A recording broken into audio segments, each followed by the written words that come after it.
is Savardis. He's on the move, and they're going to look for Savardis in the corner. Touchdown! Rowan heading for the touchpad with the lead, and the Props will take the men's 400-yard freestyle relay. Andrews will be in shotgun. He takes the snap, makes the handoff. He'll throw it down the left sideline. He's got a wide open receiver. He's got the touchdown. Okay, moving in. Sends one on goal, he scores! And it is a power play goal! Back to pass, middle of the field. The catch is made by Britt. She's off to the races at the 40, the 30, the 20, the 10. Britt is in for the score. Back on in, here's Yoxon. Yoxon to the backhand, trying to go to the front, makes the move and shot, and he scores! Smith delivers. And that's hit back toward the mound. Weiss has it in short. He steps on second, and the ball game is over. Massapequa Coast has won the 2023 New York State Little League Baseball Championship.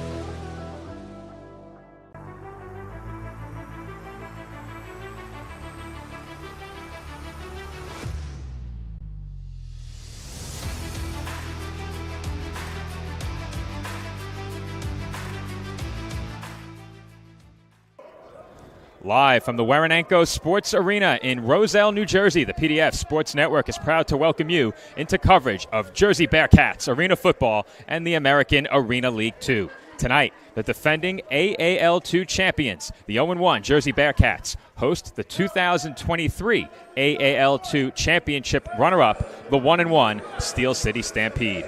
Good evening, everybody. My name is Joe Foreman, and it's my pleasure to welcome everyone back into another season of the Jersey Bearcats here on the PDF Sports Network. Joining me on the call tonight is my broadcast partner, Aaron Cohen. And Aaron, opening day here at the Waranenko Sports Arena. Had to wait 2 extra weeks, but we couldn't be more excited to get our first in-person look at this 2024 Jersey Bearcats squad. It's a pleasure to be here, Joe, and it's a great time to be a Bearcats fan as they start along their path to follow up a fantastic championship season. There has been some slight turbulence at the start of the year, but the Bearcats are no strangers to early adversity. They'll be looking to put their first win on the board, and what an opportunity to do so in a rematch of last year's championship game. There's so much talent on this roster. Look no further than reigning league MVP Stephen Colon and Offensive Player of the Year Nazir Adams, not to mention the defensive side of the ball with Jervon Young. I can't wait to see the show that these guys put on for their first time in front of their home crowd in 2024. And Aaron, as you said, it's the home opener for the Bearcats, which means I get the chance to officially welcome everybody into the Brownstone Grill pregame show for the first time this season. The Brownstone remains a proud sponsor of Jersey Bearcats Arena Football, and you can check them out in Metuchen, New Jersey all season long. Perhaps even the PDF crew will see you at the Brownstone. But Aaron, the AAL2 debuted last season, and there were plenty of fireworks all season long. Several of the biggest moments from the first season of the AAL2 came when these two teams met. They faced off in the first week of the season and again in the championship game, with each team taking a win. We'll start by looking at that Week 1 matchup last year, full of big plays. Firstly, on offense, Bearcats led for most of the game, helped with 2 long touchdown passes in the third quarter. The first was to Pete Savridis, and the second one later in the third quarter, about a minute left in the third quarter, another long touchdown pass from their own half. Stampede were able to jump out. Big lead for the Bearcats. The Stampede had some offensive line issues, almost losing the fumble on the snap to start the second quarter. Later on in the second, Jervon Young came up with a big second down sack to set up the third and long. And on that third down, he snagged a fumble recovery on another botched snap. In the third quarter, it was Shea Davis who was able to come up with the ball as the Stampede's turnover struggles continue, as we see the Shea Davis fumble recovery here. However, with 5.5 minutes left, the Stampede began to mount a comeback. They got a nice touchdown catch right up against the boards, deep pass down the right sideline. And then with less than a minute left, the Bearcats turned it over on downs, trying to go deep on the 4th and long here, 4th and 20. The Stampede quickly turned that into 8 points off of that turnover on downs, as we see here. Great catch along the right sideline once again. And the key moment, the Bearcats have first and goal following this touchdown. First and goal here, and the Bearcats just could not get it going, losing the ball, recovered by the defense, and that gave the Stampede a chance to take the game away out from under them. Quick throw down the field on their drive. They reached half field. Quick timeout on the diving catch. Gave them an opportunity for a couple plays. Stampede giving themselves a chance here. Didn't try to go all the way down the field. Tried for a short pass attempt. Didn't really get anywhere, so they had no choice but to go all the way for the Hail Mary. Had, luckily, one more timeout to call. Final play here after this timeout. And with the clock running out, all they had to do was heave a prayer. And that prayer was answered.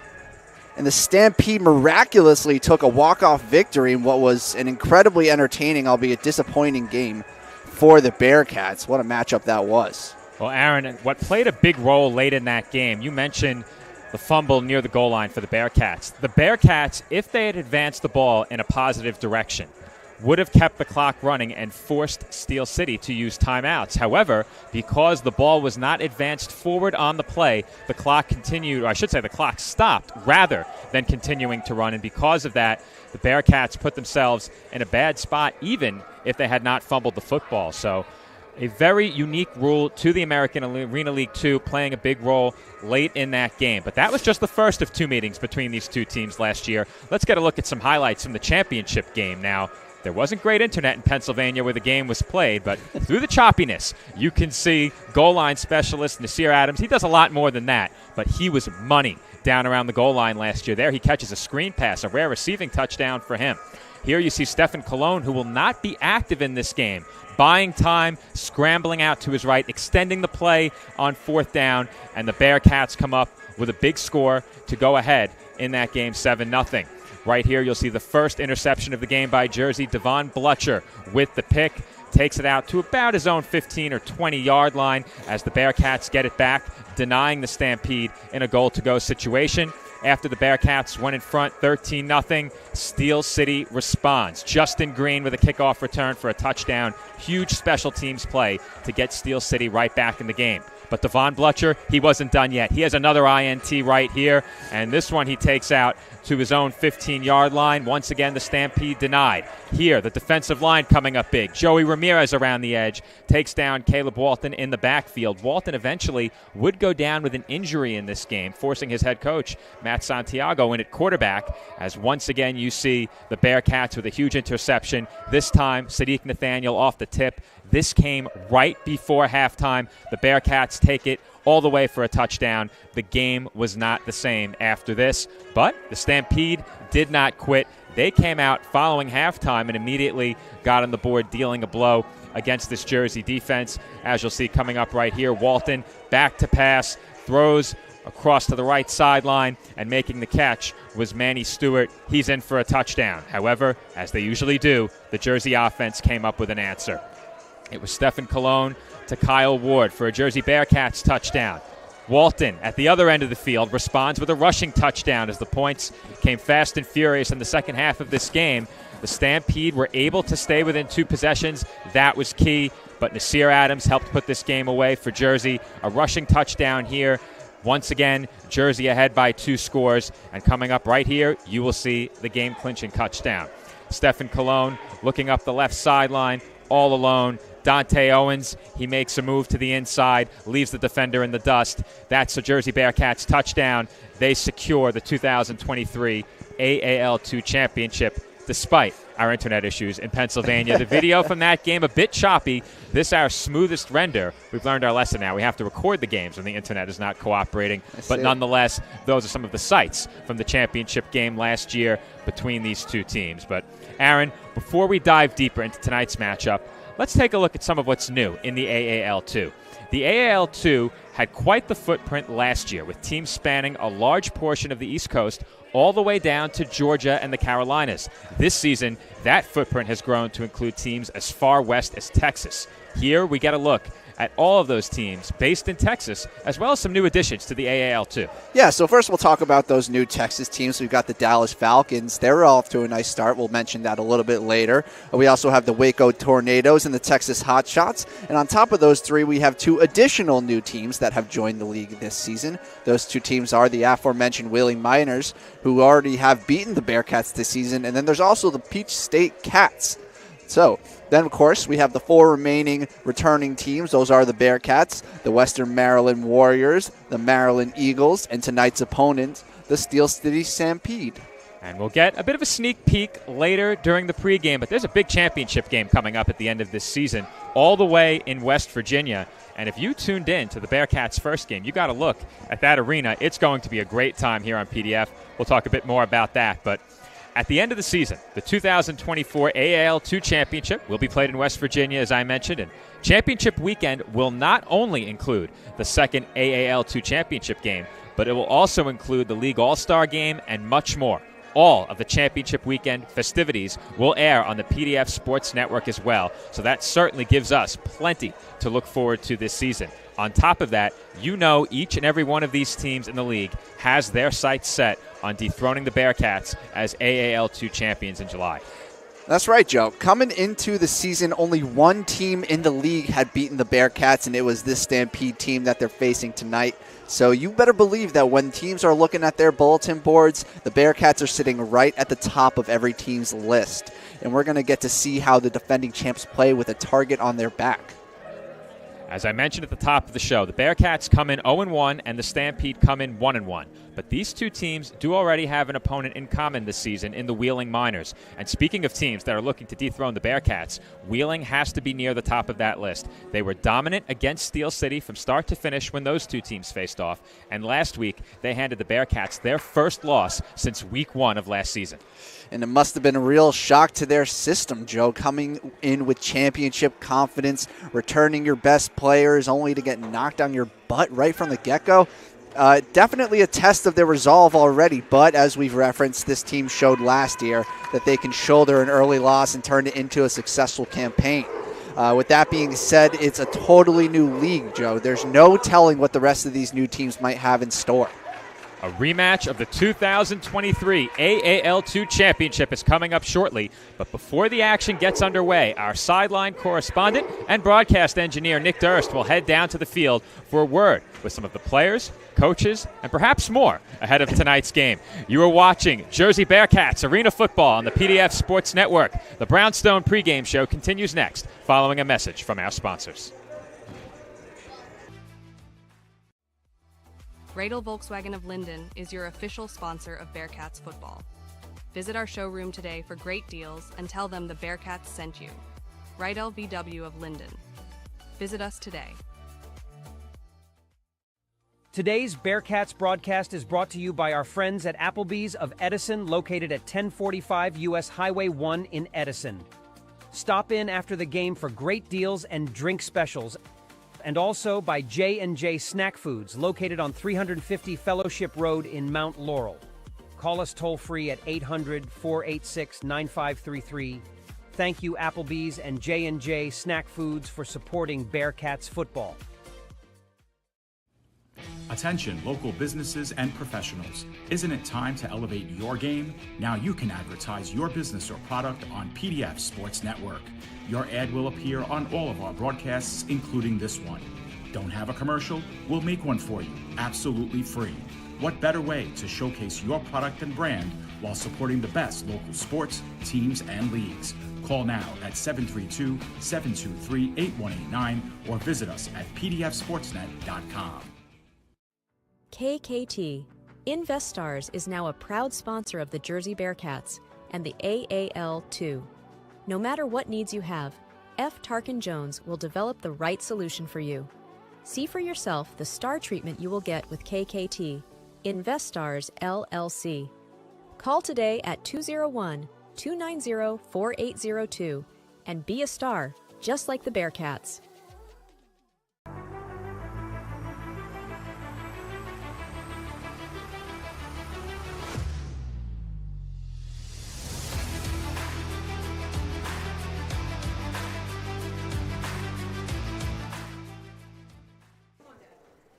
Welcome back inside the Werenenko Sports Arena in Roselle, New Jersey, as we continue the Brownstone pregame show ahead of tonight's AAL2 matchup between the Jersey Bearcats and Steel City Stampede. This is Joe Foreman alongside Aaron Cohen on the call tonight, but at this time we will throw it down to our sideline correspondent, Nick Durst, who is joined by Bearcats wide receiver Brandon Renford. Here with Brandon Renford. Brandon, making your debut here tonight. How excited are you to be joining the defending champs?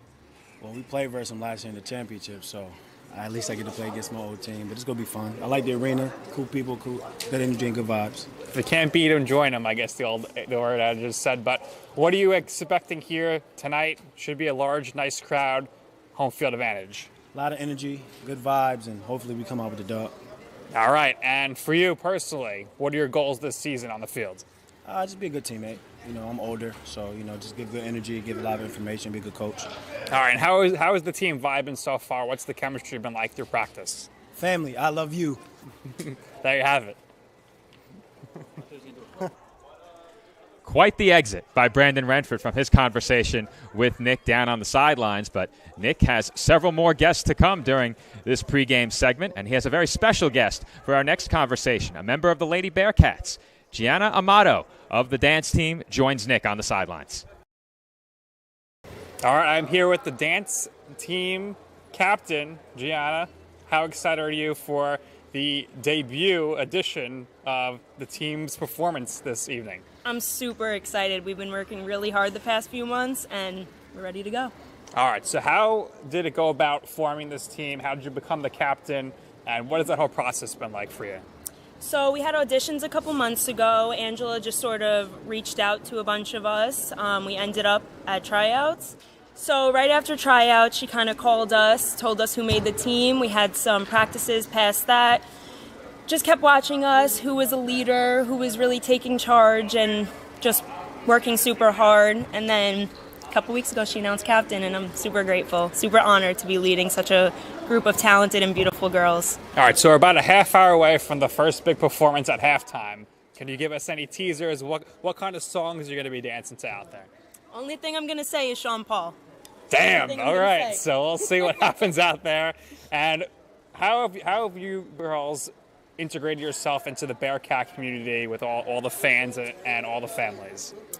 So I feel like we're all super new to this, but we've done a really good job at really combining with the football team, whether it's dinners, team practices, and just like kind of becoming a family all together.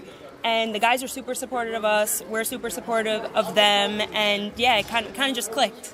All right, well, best of luck out there tonight, and I guess like they say in showbiz, break a leg.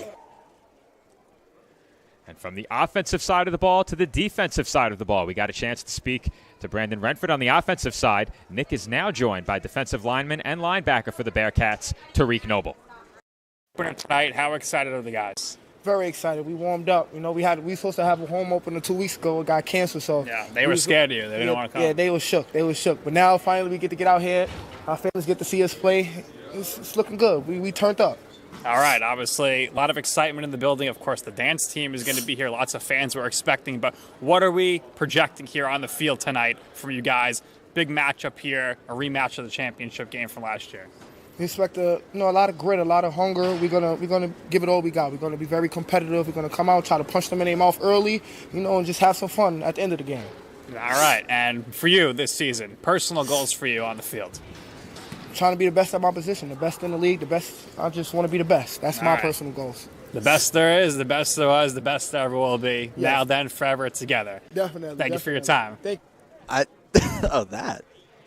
And we're back here from the Werenenko Sports Arena as we were having some fun while our conversation was airing. But our pregame on-field segment would not be complete without a conversation with Jersey Bearcats head coach and co-owner of both the Bearcats and the AAL2, A.J. Roque. All right, I'm here with Coach AJ. Coach, big game here out the bat for the home opener now, rematch of the championship game. How do you keep your guys focused and ready with such a big matchup early on in the season?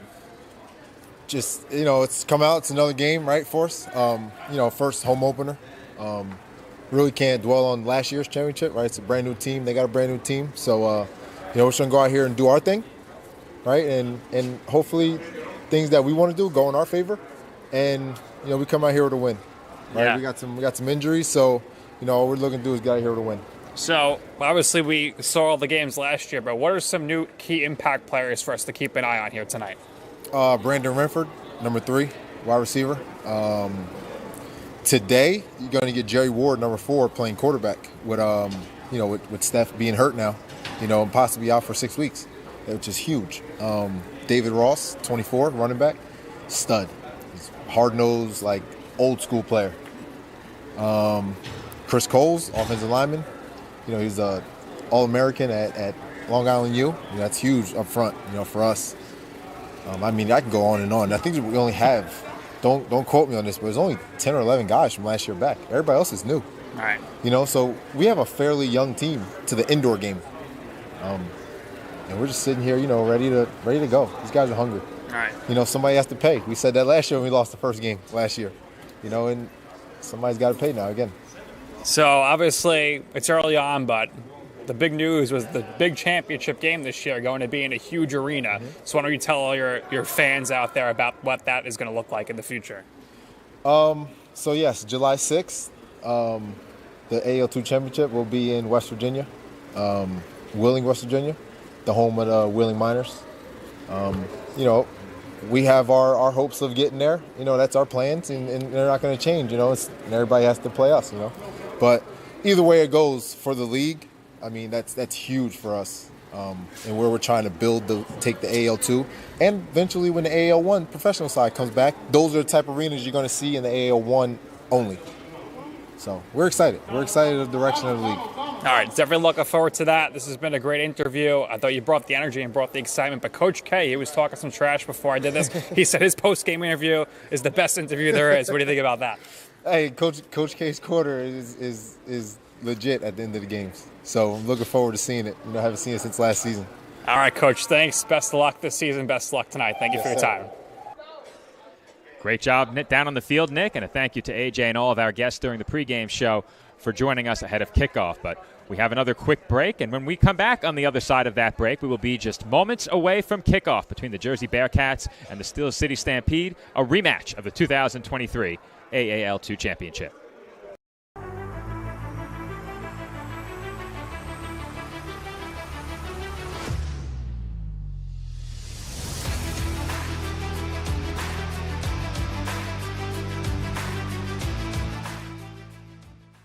Today's game is presented by Total Performance Bodywork with Dave Riemann.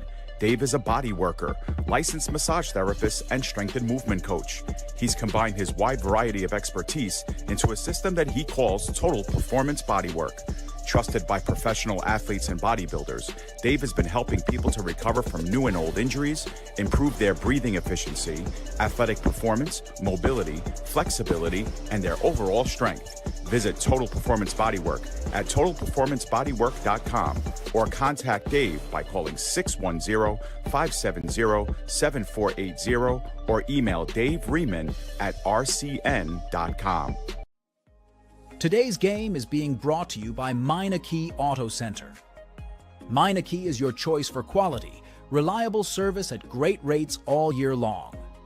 Visit us at 495 East St. George Avenue in Roselle, New Jersey, or call 908-986-3932 to schedule your service today. The Jersey Bearcats are back for another exciting season of AAL2 Arena football. Get on board with us and follow us all year long. For information on our donations, sponsorships, and game day, and ticket information, please contact us at jerseybearcatsarenafootball@gmail.com. Bella Pianto Orthopedics, providing care with compassion and integrity for orthopedic disorders and injuries. We also offer concussion support for coaches, schools, and athletes, with 24-hour diagnostic and rehabilitation management for injured athletes. We are the proud team physicians for your New Jersey Bearcats. Please visit our comprehensive website or call us at 201-490-4333.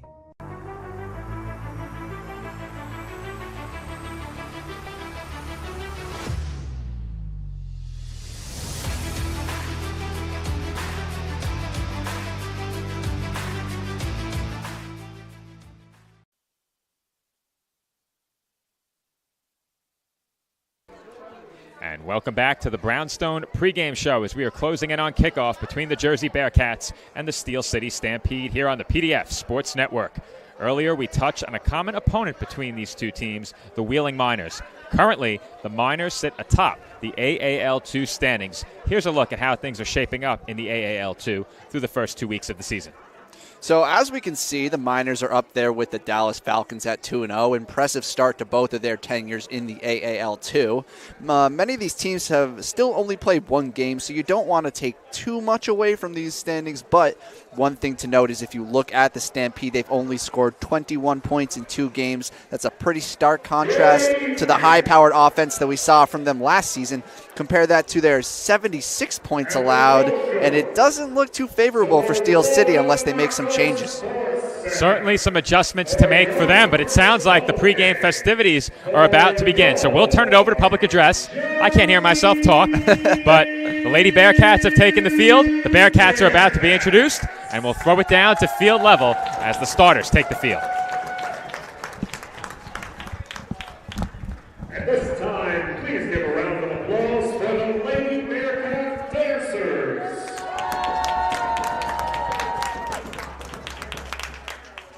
And now, please draw your attention to the black tunnel and rope bar end zones to meet tonight's roster for the Bearcats game versus the Steel City Stampede.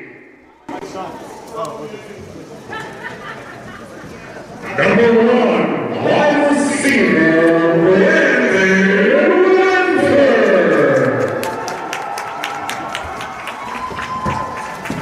Number 3, linebacker, Arthur Howell. Number 4, quarterback, Jerry Ward. Number 5, quarterback, Khalil Trotman. Number 6, wide receiver, Kyle Ward.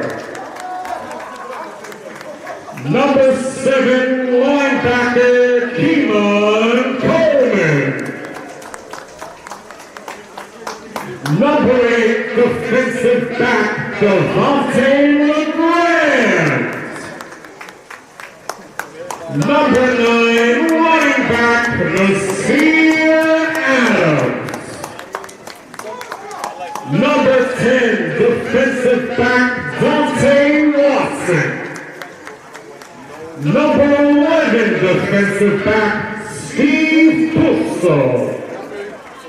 Number 12, wide receiver, Pete Savlies.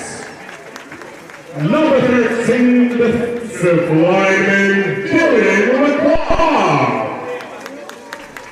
Number 18, defensive lineman, Tyreek Noble. Number 20, linebacker, Deshaun Coates. Number 21, defensive back, Adam Dolphin. Number 22, defensive back, Tyreek Bussey.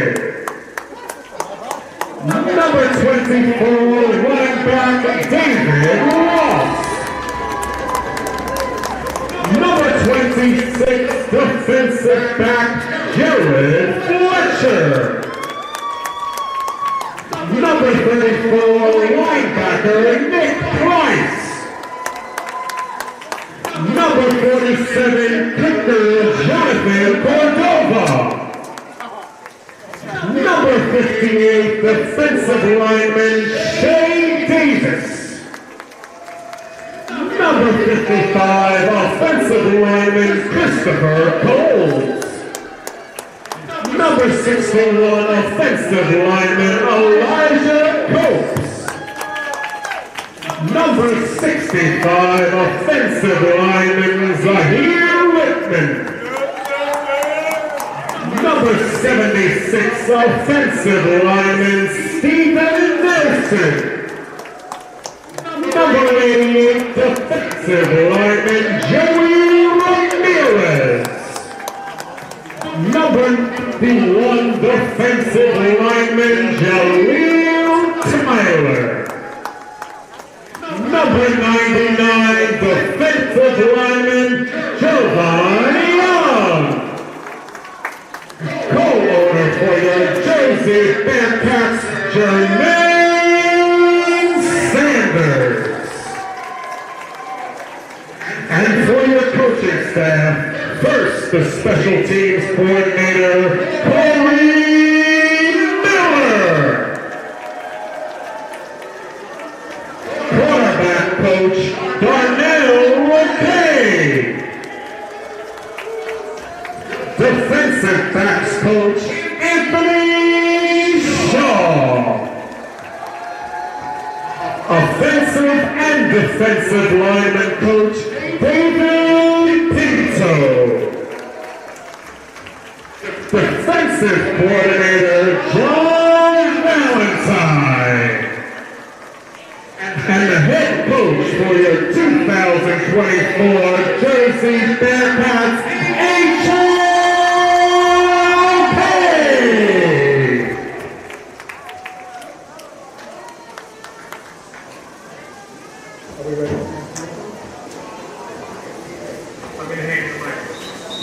At this time, please rise at your ankles as we honor the United States of America and those service people around the globe defending our freedom and protecting our way of life with the singing of the national anthem by the Bearcats song, Hey Davis.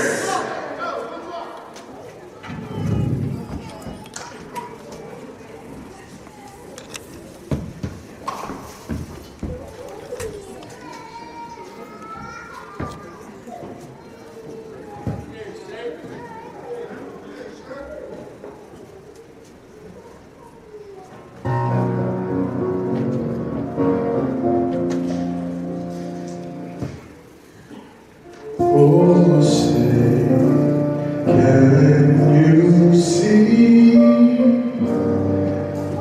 why the daughterly light was so proudly held at the twilight's as gleaming, whose broad stripes and bright stars through the perilous fight around we watched were so godly streaming, and the rockets rattling, the bombs bursting in air, gave proof through the night that our flag was still there. Oh, sing us that star-spangled banner yet wave o'er the land of the free and the home of the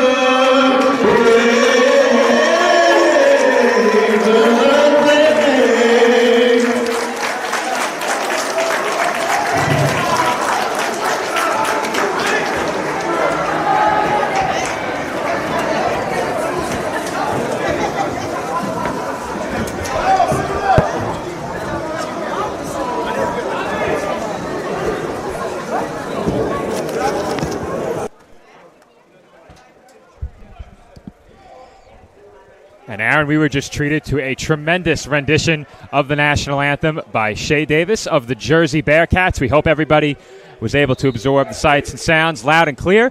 This game about to get underway. We're going to have the coin toss. However, Aaron, we have one final commercial break ahead of kickoff, and then we'll let you know who is presenting our first quarter. One quick break, and when we come back, kickoff between the Bearcats and Stampede.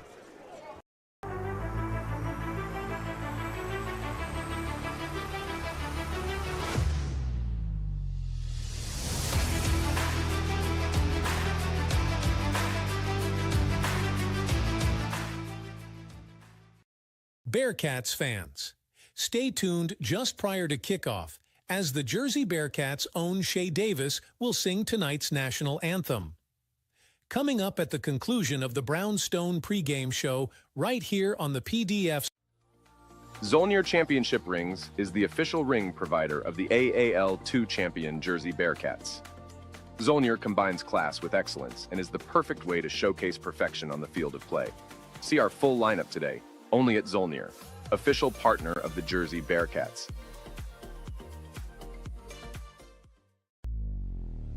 Have you ever needed to stop or change the way you do something you love because of aches, pains, or injury? The physical therapists at Kessler Rehabilitation Center are here to get you back to work, life, and your favorite activities. Most importantly, your goals are their goals. Their movement experts will listen and develop an individualized treatment plan so you can heal.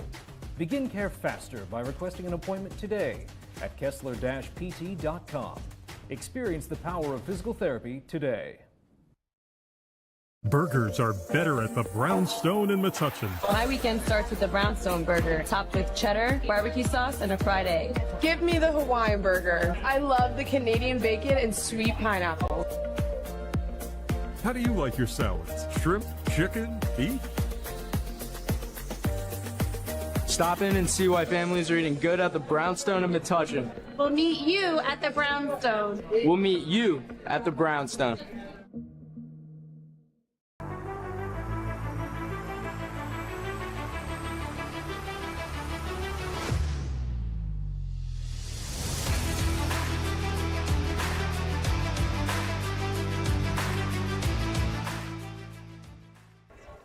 And we are back from the Waranenko Sports Arena in Roselle, just moments away from kickoff between the Jersey Bearcats and the Steel City Stampede. But Aaron, as we get set for opening kickoff here, we remind you that tonight's first quarter is brought to you by Zolnir Championship Rings, the official championship ring providers of the Jersey Bearcats and the AAL2. The Bearcats got theirs. Who will get them in 2024? No matter who wins the AAL2 in 24, Zolnir will provide excellent designs and the luxury that comes with being a champion.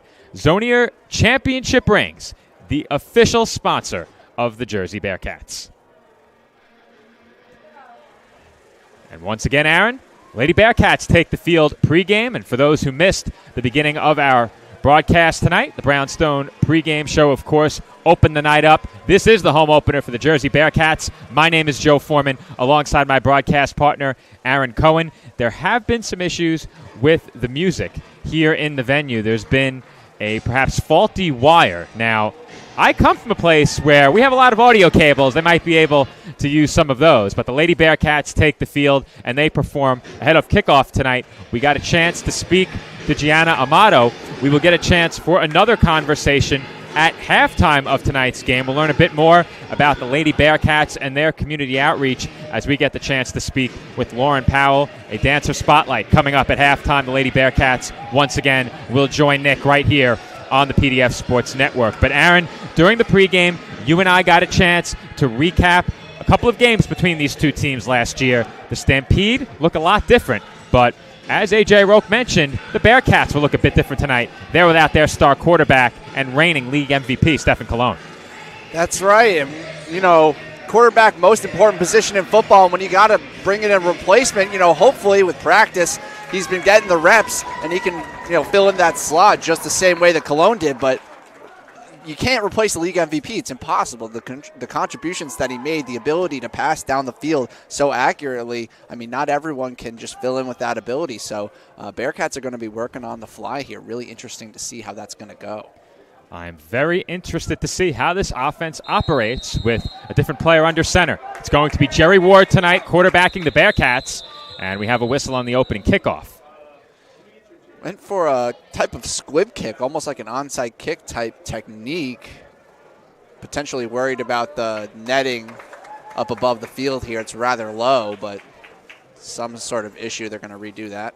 And that's something we highlighted quite often last year. The ceiling here at Waranenko, very low. It reaches its peak at midfield as they're doing the ad read now ahead of kickoff. Once again, Zolnir Championship Rings sponsoring this opening quarter.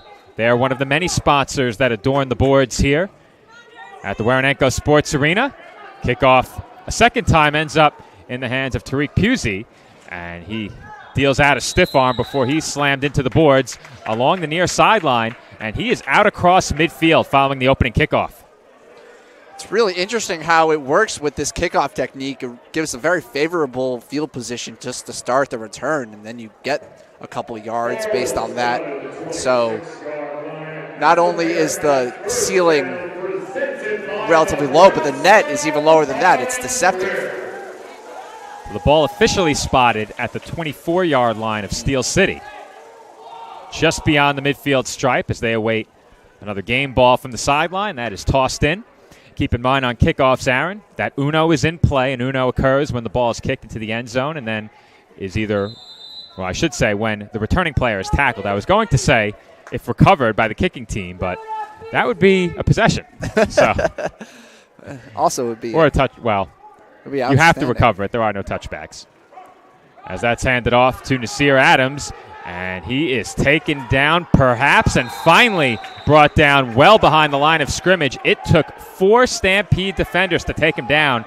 And Aaron, we got a roster relatively late for Steel City, but that was Tyshawn Stewart, first to Adams in the backfield. That's right. He was right on top of it, Joe. Basically met Adams right when he got the ball. No opportunity for gainage of yards there. Nice play by the defense. All right, so I wasn't clear when I said it. The uno occurs when a player on the return team is tackled in the end zone. You have to recover the ball in the end zone. Otherwise, you're at risk of conceding the uno on a recovery. And there are touchbacks, of course, if the ball travels beyond the boards. Well, Ward's first pass over the middle, and that was dropped by Brandon Renford.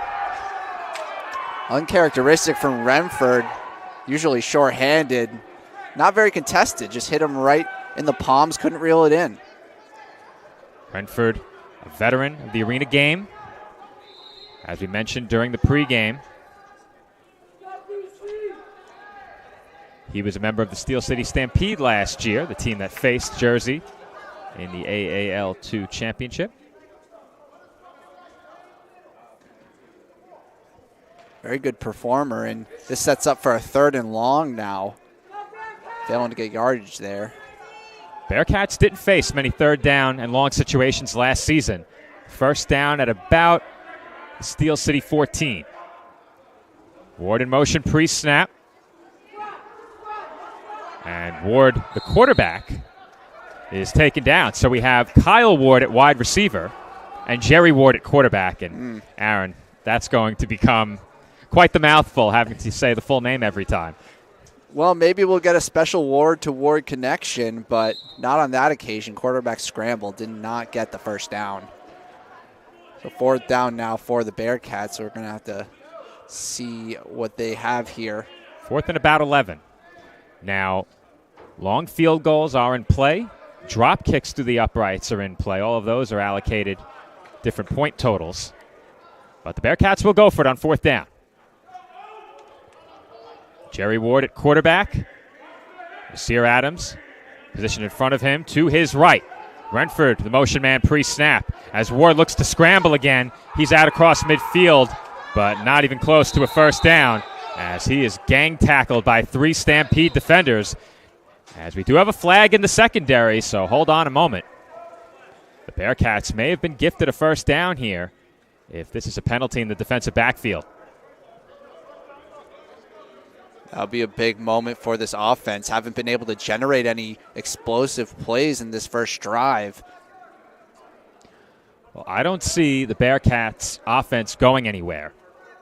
So it looks like there was a penalty against Steel City. The question is, was it a pre-snap penalty or a penalty in the defensive backfield?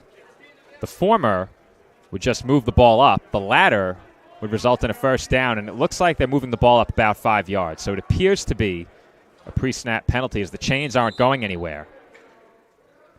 And now they're going to call head coach A.J. Roque back over, as well as Stampede head coach Matt Santiago. So coach discussion early on in this first drive. Referee giving them the rundown. But, yeah, it looks like they'll just redo fourth down here. Another opportunity to hopefully get this pass game going early on.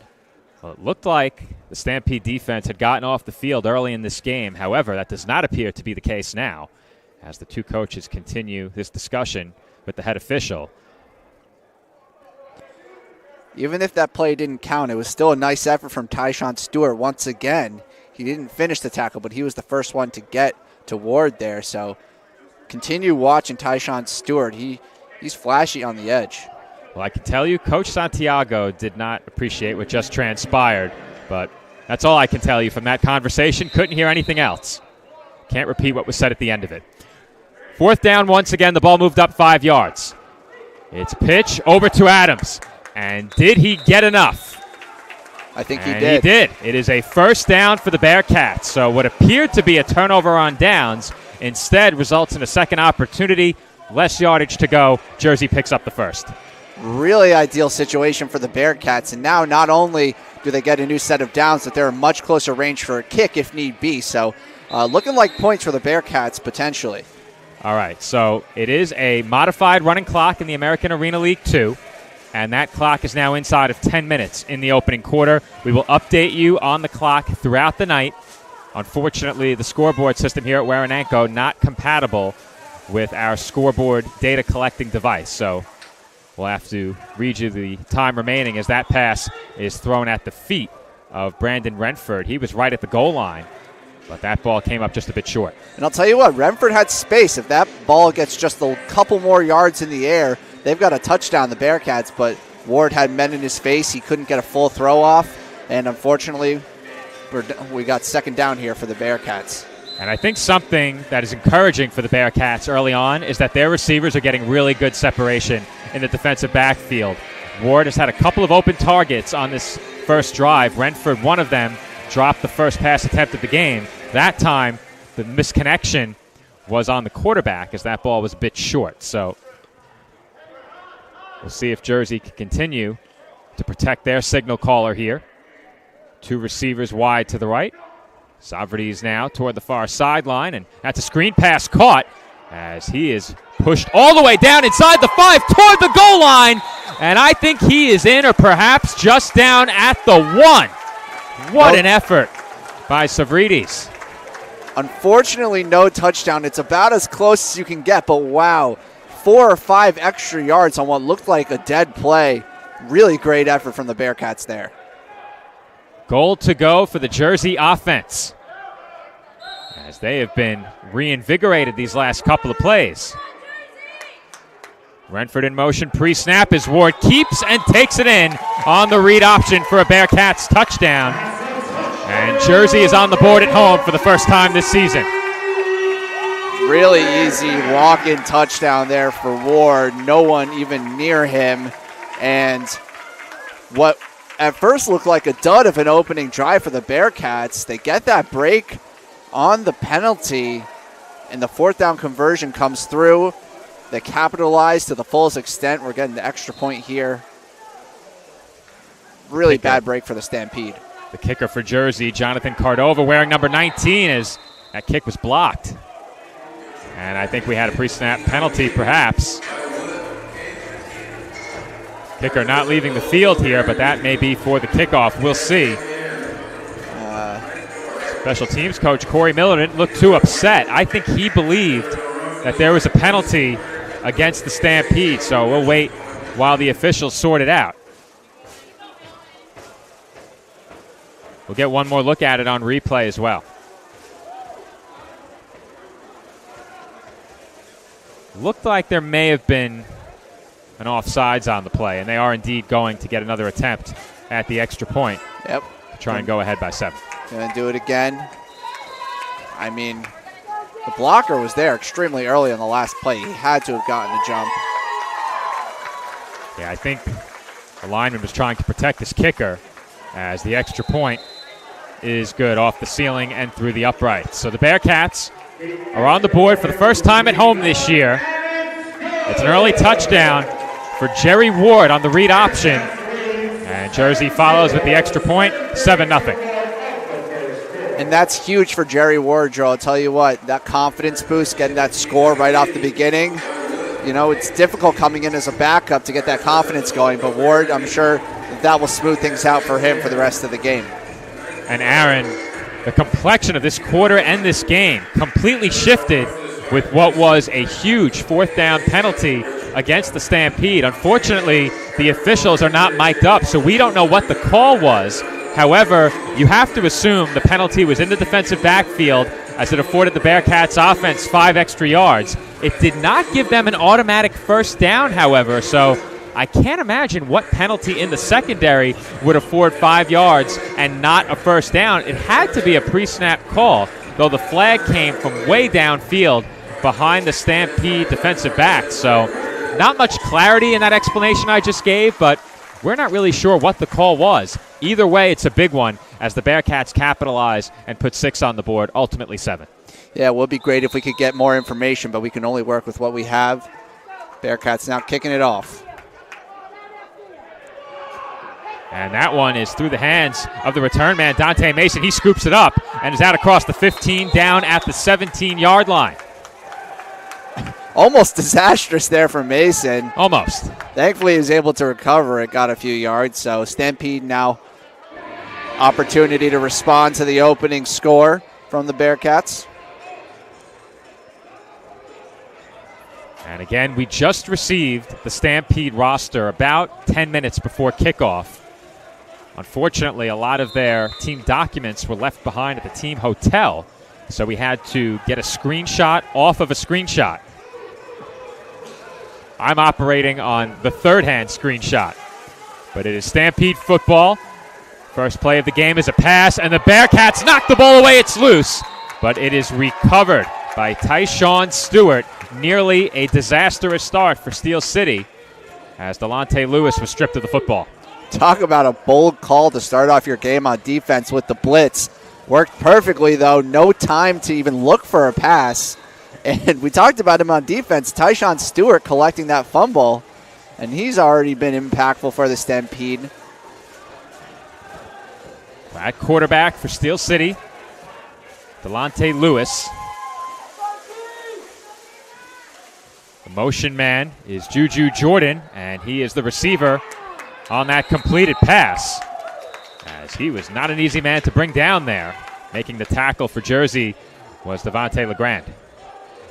Really well wrapped up there. Opportunity on the short pass for some yards after the catch, but defense made sure that did not happen, and it's a 3rd and long now for the Stampede. So the Stampede gets some of the lost yardage back. We are just inside of 6 minutes to play in the opening quarter. Once again, the motion man is Jordan. Lewis looking down the field. There is nobody home. The nearest uniformed player was LeGrand once again. He nearly ran that one down and came up with the pick. Quarterback knocked on his butt once more, so the pressure is getting to the backfield. Bearcats defense looking ferocious early on in this game. And those hits add up over the course of a game, and to take a couple of those very early on is certainly something you'd like to avoid if you're Lewis. Now he faces a 4th down and long. First down marker at about the Bearcats' 23-yard line. So a long way to go for Steel City. Lewis will look to throw for it, and immediately the pocket collapses on him as we have a flag at the line of scrimmage. The Bearcats are pointing in the direction of Steel City as the clock is stopped at 4:51. If we remember going back to the highlights of these matchups last season, one of the biggest issues that the Stampede faced was on the offensive line. They couldn't handle the snaps. They couldn't block Javon Young properly. And it looks like they still are struggling with that same issue, Joe. Offensive line.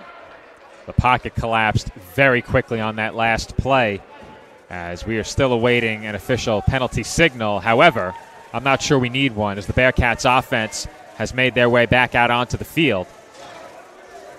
And it will be Jerry Ward and the Bearcats to take over deep inside of Steel City territory. Looks like that might be 1st and goal right off the bat, not what the Stampede wanted to do. And And we're starting to see the reasons why the Stampede were not able to score even a single point against the Miners, Joe. Remember that 58-0 score, Miners beating the Stampede this season. So I think a lot of early week struggles, typically you can toss them aside. However, we are seeing some of the issues that plagued Steel City in that first game, rearing their ugly heads here in the first quarter. Bearcats will be licking their chops here, Joe, to get a 14-0 lead early in this game.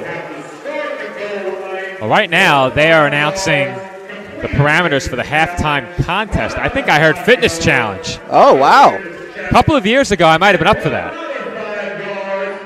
You can give it a shot, Joe. I believe in you there. I could be completely mistaken because when the PA is booming, can't hear myself speak. Yep. I also talk a bit louder, so everyone at home is treated to an augmented version of my voice. It's a sensory sensation, I'll tell you that much. Just imagine if you were here. Yeah. Of course, these games open to the public at the Waranenko Sports Arena. There is an entry fee. However, it is well worth it. Concessions, a very nice dining area, bleacher seating. It's happening right now, Joe. All right. So we're not even waiting until halftime for the competition. We've got the show right in the middle of the first quarter. So it looked like push-ups, crunches, and then a sprint the rest of the way? Well, we're going to find out. But I think that's what was said. We'll find out.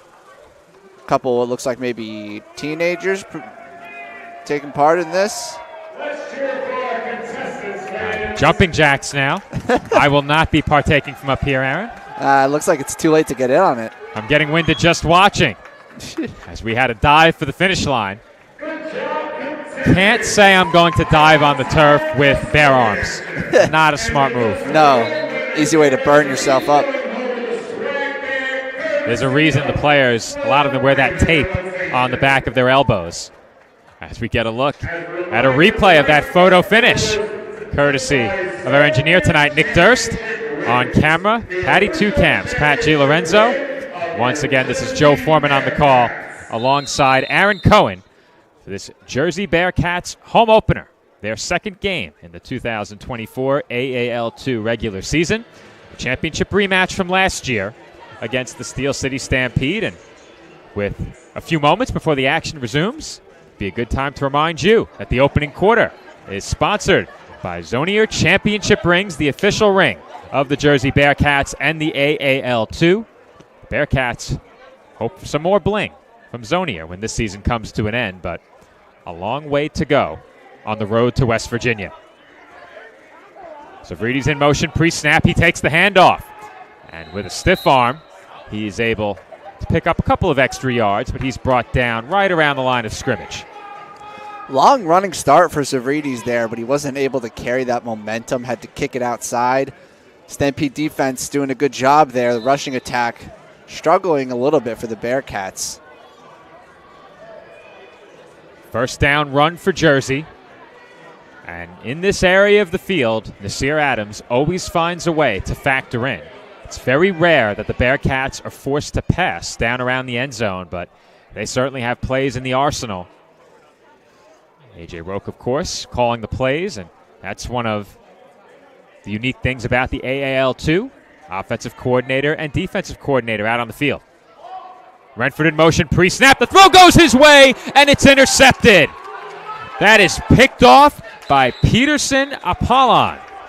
And I hope I didn't butcher his name, but we don't have a pronunciation guide. Either way, it is Peterson with the INT. And the Stampede will take over as the Bearcats turn it over just shy of the goal line. Well, it was a nice route, well drawn up play, but defensive back was just all over it. Apollon, he was baiting Ward. He was watching that route, looking for the pass to come. Quarterback's eyes were right on it, and he jumped it at just the right time. Really good defensive play and exactly what the Stampede needed to get their offense back out there for another chance. So Apollon making an impact early. He comes up with the interception. Delonte Lewis and the Stampede offense right back out on the field as they will hand it off to their big running back, Keem Stewart. But he is met and tackled hard. Once again, right about at the line of scrimmage. And it looks like he may have lost a couple on that one, though. it's really tough to tell. Sometimes the chains get crisscrossed a bit, but it does appear that they lost about 2 or 3. Tackle was made there by number 52, Elijah McKenzie. Listed on the roster as offensive lineman, but he's out there and he's making plays. Not sure if that's a roster issue or what, but good play there.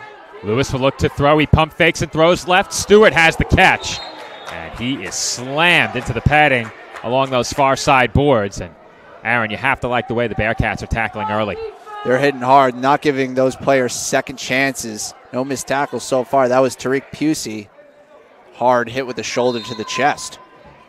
And there were 3 black jerseys in the area on that particular play. I saw Keemon Coleman in the area, Devontae LeGrand in the area, and LeGrand is playing along the near side. He rallied all the way over to the far sideline.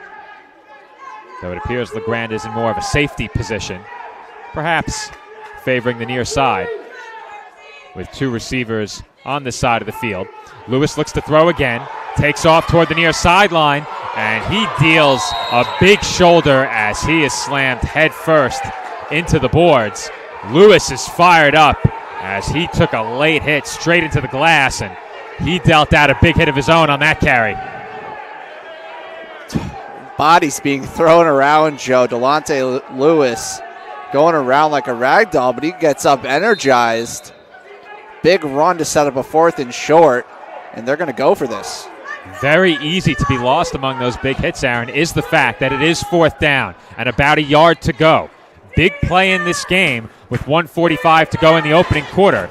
Jersey leading 7-0. Chance of defense from the Bearcats faithful.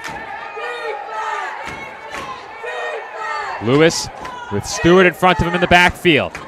Jordan in motion. Lewis looking down the field, throws in the direction of Jordan, and he comes down in traffic with a great catch. Goal to go for the Stampede. Oh my goodness, what a play by Juju Jordan. Wow. All they needed was 1 yard, but they go all the way down the field, and Jordan with 2 men, 1 on either side of him. He keeps that ball in his hands. What concentration. That is really impressive and a huge play for this Stampede offense. Desperately in need of explosiveness. Juju on the jump ball sets up goal to go for Steel City. He is in motion.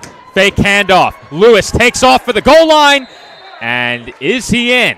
He is. Touchdown Stampede. And Steel City is on the board for the first time tonight. Well, who would have expected this turn of events, Joe? It really looked like the Bearcats were going to put up a 2-score lead, but instead we're tied right up with just a little under a minute left in this first quarter. And it's crazy how quickly the momentum can shift.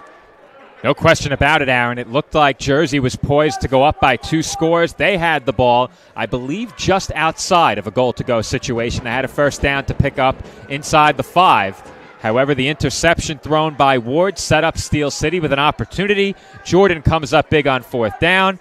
And then Lewis, after dealing out and taking a huge hit earlier in the drive, carries it in for 6. He will now look to throw. 2-point try, no good, as the pass by Lewis is incomplete over the middle. Petitioning for a call was Apollon in the end zone. He does not get one, and the Bearcats will maintain the lead. They're in front, 7-6. Interesting choice there to go for 2, Joe. Why do you not really? I'm interested Aaron, to know the simple. thought process. Many teams don't have a kicker. Kickers, tough to come by. And you know, with the emphasis that Jersey places on special teams, they were sure to bring in a new kicker after their kicker from last year departed the team, and they do so in Jonathan Cordova. Cordova previously converted on an extra point after a flag against Steel City negated the blocked PAT following the Jersey touchdown. 45.5 seconds to go in the opening quarter. Once again, modified running clock here in the AAL2. The ball must be advanced forward to keep the clock running in the final 2 minutes of each half. That's something to keep in mind as well. An interesting quirk in the timing rules for the American Arena League 2. As this kick is squibbed toward the center of the field. 3 Bearcats converge, picked up by Watson.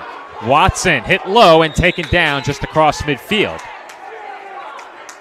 And it will be a Jersey Bearcats first down once again They will start a drive at the Steel City 24. It really can't be emphasized enough how much these short kicks are affecting the flow of the game. None of these drives off of scores are starting in the team's own half. Basically, every drive starting from around midfield. It's really interesting. You can gain quite the advantage on special teams if you're able to pin a team back on kickoffs. You don't see many touchbacks here in Waranenko because of the orientation of the ceiling. A lot of kicks are low in order to keep it from hitting the netting.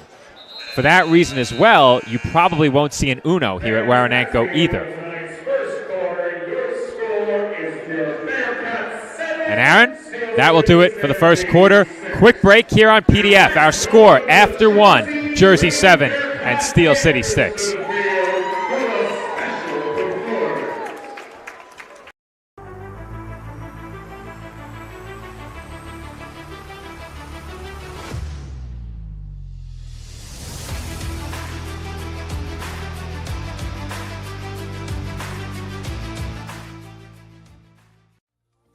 Zolnir Championship Rings is the official ring provider of the AAL2 champion Jersey Bearcats.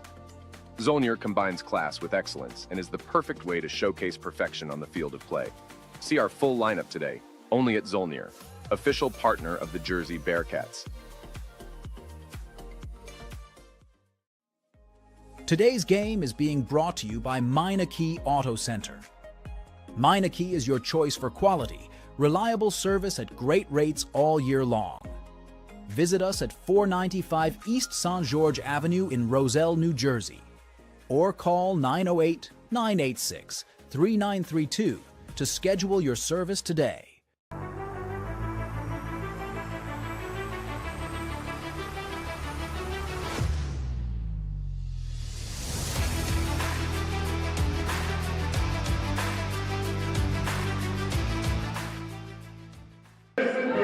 And we are back from the Waranenko Sports Arena. Joe Foreman rejoining you alongside Aaron Cohen. And at the start of the second quarter, the Jersey Bearcats lead the Steel City Stampede by a score of 7-6. And Aaron, it's time to let our viewers know that tonight's second quarter is being sponsored by Meineke Car Center in Linden. From extensive repair to preventative maintenance, Meineke of Linden is your pit stop on the road to success. Their qualified team brings you the best service and reliability at the right price. See our friends at Meineke of Linden, official sponsor of the Jersey Bearcats. It will be Jersey football. As Ward will look to pass, he tucks it and runs. As he is tackled out across midfield, some late flags fly. And we will see what the call is. Now, I thought Jersey had returned the kickoff across midfield. They started on their own side of midfield there. So that's something that I picked up as the quarter began. But Aaron, a very entertaining first quarter. These two teams dealing some big blows, both metaphorically and literally. That run by Lewis saw big hits on both sides. Yeah, that's right. And we saw it just on the kickoff as well. These teams are going at each other. We know there's a history between the two of them, so I'm sure specifically the Stampede are really looking to get back at the Bearcats here. Let's not forget it's that championship rematch. And this is a game that really is influenced by mistakes early on. We had that penalty by the Stampede defense that allowed the Bearcats to continue driving and score, and then that interception thrown by Ward. The turnover was certainly a big one. It completely changed this game in the first quarter. Early for a game-changing play, but a big play nonetheless. As Savridis is in motion, Ward looking to throw, throws one behind Renford, and we've seen a couple of misconnections between Ward and Renford, as Ward has just been a bit off the mark on a couple of those passes. It looked like just a bit of a timing issue there from Jerry Ward. He had the right route. He had the open man. He just needed it on the other side of his body. Good effort from Renford trying to reach back and make the catch, but defense was there to make sure he couldn't reel it in. It will be second down for the Bearcats. 10 to go, as it looked like they replayed first down. So now, Aaron, the ball is spotted where I thought it should have been to open the quarter. The down markers read second down, so I think they replayed first down at the correct spot. I could be mistaken. That's what it looks like. Savrides in motion, handoff to Adams, and Adams takes a big hit. And how about these defenses playing with some fire early in this game? Now, we don't have a number 5 on our Steel City roster, so unfortunately, we can't give credit where it is due on that big hit. But, Aaron, it was certainly a big one. That's right, and it looked like he was maybe going to find a hole there, and number 5 really came out of nowhere and knocked him off his feet. The Stampede playing with passion early on in this game, like you said, Joe. They're clearly looking for revenge. Both of these defenses fired up early. Big plays for both sides on the defensive side of the football. It is now third down, about 6 to go. Renford in motion. Ward looking in his direction. Completes over the middle. And that was a big tackle on that play by Apollon. He was able to hold on and stop Renford from breaking free for potentially a touchdown. Yeah, if he's able to turn around there and face up the defender, Renford really dangerous in the open field, but even still, big for Renford just to get that catch. He had the drop earlier, had a couple missed timings. Good for Renford and Ward to link up there. Hopefully they can get that going a little bit more as the game goes on. And that is a Bearcats first down.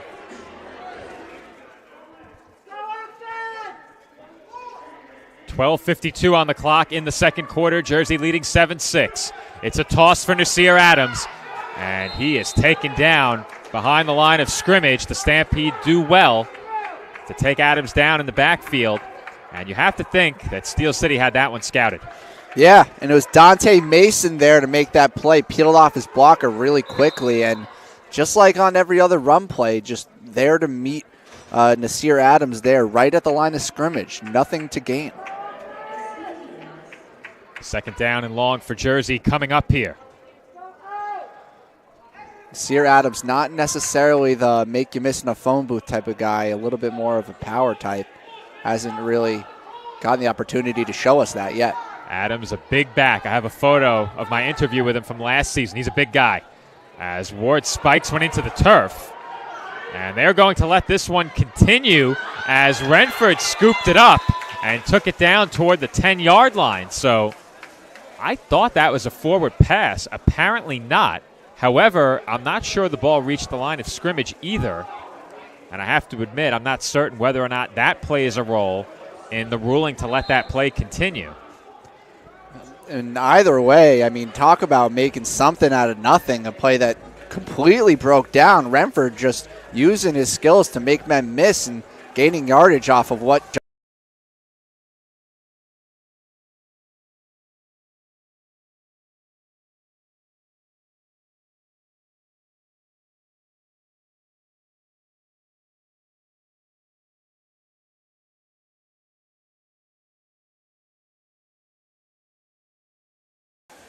We had a brief audio glitch out. Our audio dropped for just a moment, but we're back.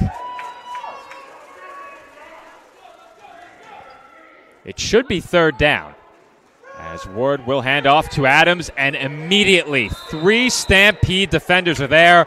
Leading the way on that play was Lee Holmes. There was just never a hole there for Adams to attack, Joe. Offensive line could not open it up. Credit goes to Keem Stewart. He was disruptive there in the middle of the defensive line. And Nas Adams, he's a little frustrated after that play. He just hasn't had any room to operate in the open field. Now, once again, we don't have a clear view of the down marker, but by my count, it should be fourth down. Timeout there called by the Stampede. We have it at a 4th and about 2, though with that last loss, that number may increase slightly. Either way, a timeout was called, as you mentioned, Aaron.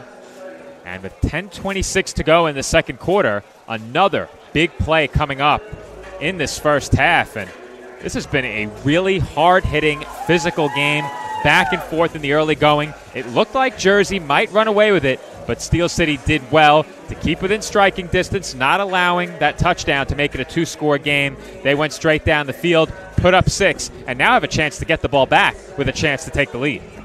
That's right, and it's really been just a matter of a couple big plays that have put the Stampede in this position. We talked about the turnover, the interception with a sizable return as well, and then that big 4th down catch by Jordan down the field. And without those 2 splash plays, the Stampede really have been unable to get much going. So we'll see if they're able to carry that momentum into the rest of this half. The officials have signaled it is 4th down. We can't see the down markers. We estimate between 3 and 5 yards. Ward looking end zone for Renford, and he's got it for the touchdown. A beautiful crossing route, and Jerry Ward put it on the money as Brandon Renford is in for 6, and Jersey leads it by 7. Well, Renford's been the focus of the offense so far this game, and his explosiveness shows you why, able to get open in the short field there. And it seems as though they were almost using Savridis as a type of decoy, expecting the defense to pay attention to him. And Aaron, you made a good point. Not a lot of room to work with down around the goal line. It's tough to run offense from there, and I think that's a big part of the reason why Jersey runs so often in goal to go. As the extra point is good by Jonathan Cardova. The Bearcats now in front by 8. And that's important because as the game goes on and those extra points continue to add up, eventually you can't keep pace if you're failing on 2-point tries. So if Steel City was to fail going for 2 again, a Jersey touchdown and an extra point make things that much more difficult on Steel City. They would need consecutive 2-point tries in that case just to look ahead a bit. Yeah, it's an interesting moment where potentially both teams have scored 2 touchdowns, but they're not tied up. It's just another deficiency of not having a kicker. Don't overlook special teams. Right now, there are an even 10 minutes on the clock as we play on here in the second quarter from the Waranenko Sports Arena. And with a stoppage in the action, we'd like to remind you once again that tonight's second quarter is being sponsored by Meineke Car Center in Linden. From extensive repair to preventative maintenance, Meineke of Linden is your pit stop on the road to success. Their qualified team brings you the best service and reliability at the right price. See our friends now at Meineke of Linden, official sponsors of the Jersey Bearcats.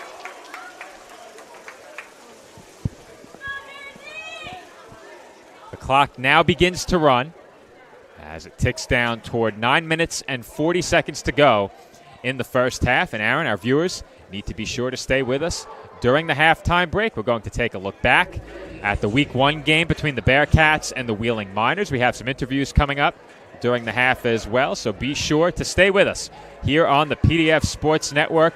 Plenty to come during our halftime break. And the Bearcats hope that they can maintain a lead through that break as Steel City will take over at about their own 16-yard line now. Aaron, I completely missed the kickoff, so I do apologize for that, as Lewis will look to scramble left, and he takes another big hit along the boards.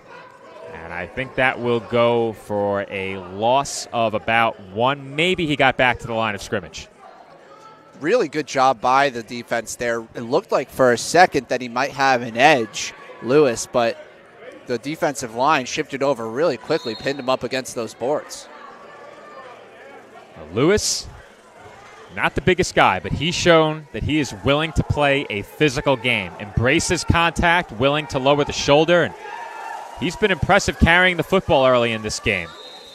As we have a pre-snap whistle, and it looks like a timeout was called by the Stampede. So timeout, Steel City, they'll talk it over.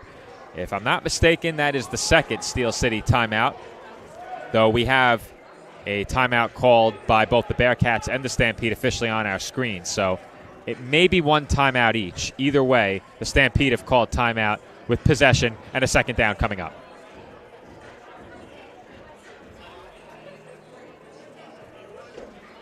Head coach Matt Santiago in the middle of the Steel City huddle right now as the offense looks over the play sheet. And this is a big drive for Steel City because they do get the ball to start the second half. If they can end the first half within 1 score or within a couple of points, they give themselves a chance to potentially take the lead with a touchdown to open the third quarter. Lewis looking to throw, pocket collapsing. He gets away. A flag flies in the offensive backfield, and Lewis is taken down at the 20. And that's going to be a penalty against Steel City. That Stampede offensive line continuing to have issues blocking for their quarterback. We really haven't seen that much of Delonte Lewis's passing ability because he keeps having to scramble. The one time he was able to get a pass off downfield, it was a huge play. So that's got to be frustrating for Stampede fans to see. And I think something that you'll see when a team is being disrupted in the offensive backfield and the quarterback has to get the ball out very quickly, that team will be much more reliant on their receivers to go up and make big plays like we saw from Juju Jordan earlier. When you're under duress, the jump ball plays a much bigger role in your offense, and we've seen that from Steel City tonight. They're going to need to make contested catches if the pressure continues, as Lewis will hand off to Stewart. Stewart fighting forward, and he is tackled at about the 12. Now, I thought that last play got to the 20, so the offensive penalty backed them up a bit. We cannot see the original line of scrimmage, which was the line on 1st and 10. Bearcats bench packed. There has to be about 25 players on that bench. Very crowded in that area, so we have no view of the down markers. They've got a much bigger roster than Steel City, that's for sure. This should be 4th down. Lewis airing it out. And that is off the hands of his receiver. And up for grabs it was, but that ball falls to the turf. And this will be 4th down. So we were a down ahead. The penalty, I believe, resulted in a replaying of 2nd down. And then they had the loss on the carry, or perhaps a small gain. Always tough to tell from our angle. But this will be 4th down. And that was a dangerous moment there, Joe. That ball pumped up in the air. It could have been an interception. But Steve Puzo couldn't get there in time. I thought he might have let it fall because it was 4th down. As Lewis will look to throw near side, Jordan goes up, and Jordan's got it again! Juju Jordan on another jump ball picks up a huge Steel City 1st down. Well, Jordan and coming through in the 4th. Is there a better combination than that, Joe? I mean, twice in a row, they've thrown up a prayer for Juju, and he has answered that prayer. What an impact he's having for this team. Who knows where they'd be without him right now. Jump ball, Juju Jordan, perhaps, as he has gone up to get it in 2 big situations to pick up Steel City 1st downs. And now the Stampede are in business. They have it at the Bearcats' 15-yard line. 2 receivers to the right of Lewis in the offensive backfield. Jordan in motion. Lewis will look right. He now breaks to his left and takes off up the field.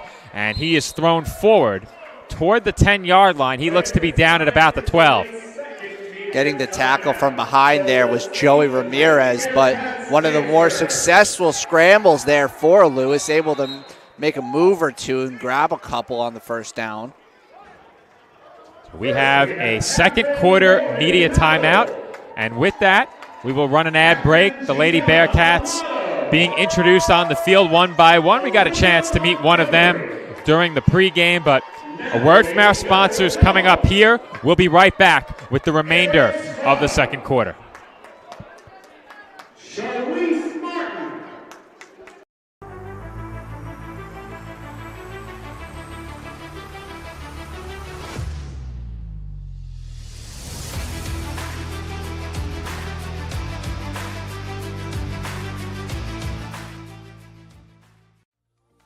Zolnir Championship Rings is the official ring provider of the AAL2 champion Jersey Bearcats. Zolnir combines class with excellence and is the perfect way to showcase perfection on the field of play. See our full lineup today, only at Zolnir, official partner of the Jersey Bearcats. Today's game is being brought to you by Meineke Auto Center. Meineke is your choice for quality, reliable service at great rates all year long. Visit us at 495 East St. George Avenue in Roselle, New Jersey, or call 908-986-3932 to schedule your service today.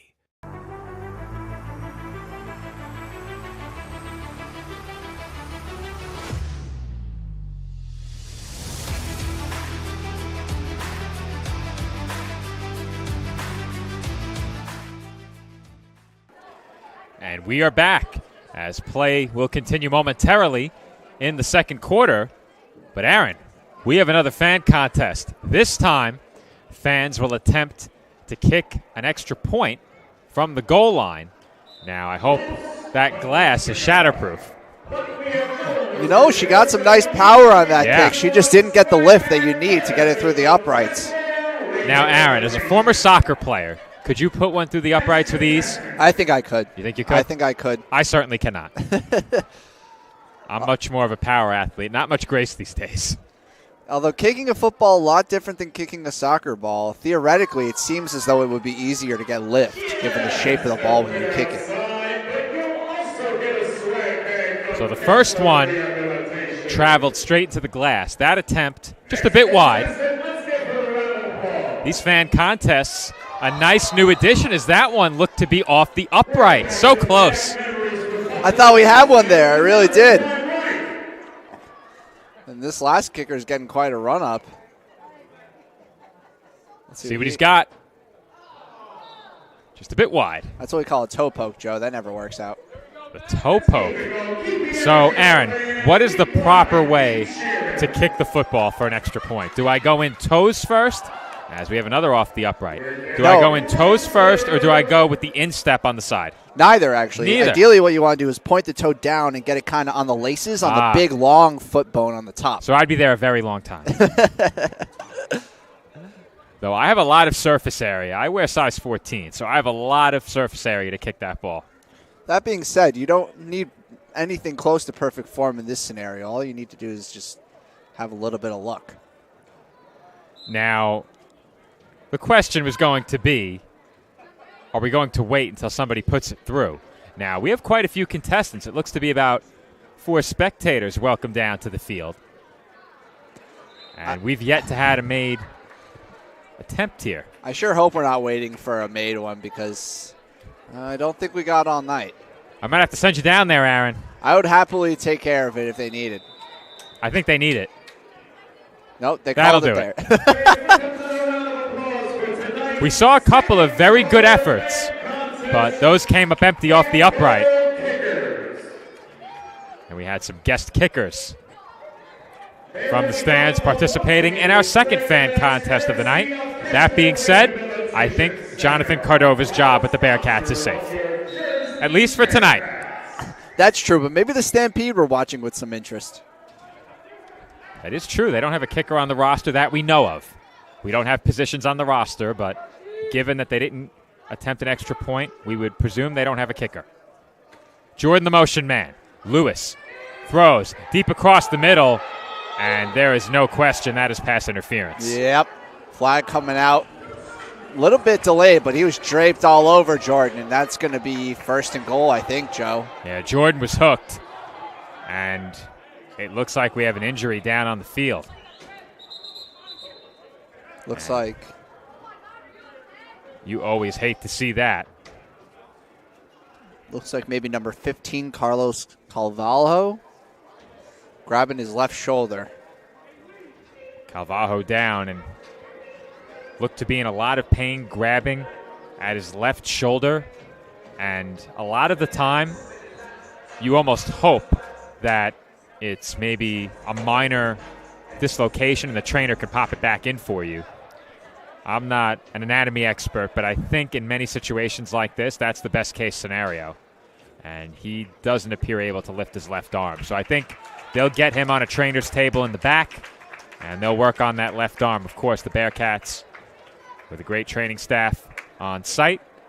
And hopefully, if that is Carlos, he's attended to quickly now.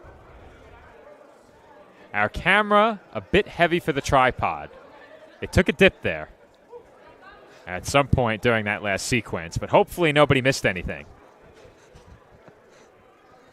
And of note, we mentioned it once briefly, but the Stampede bench not particularly deep, so having an injury in the first half, not ideal for their game plan, Joe.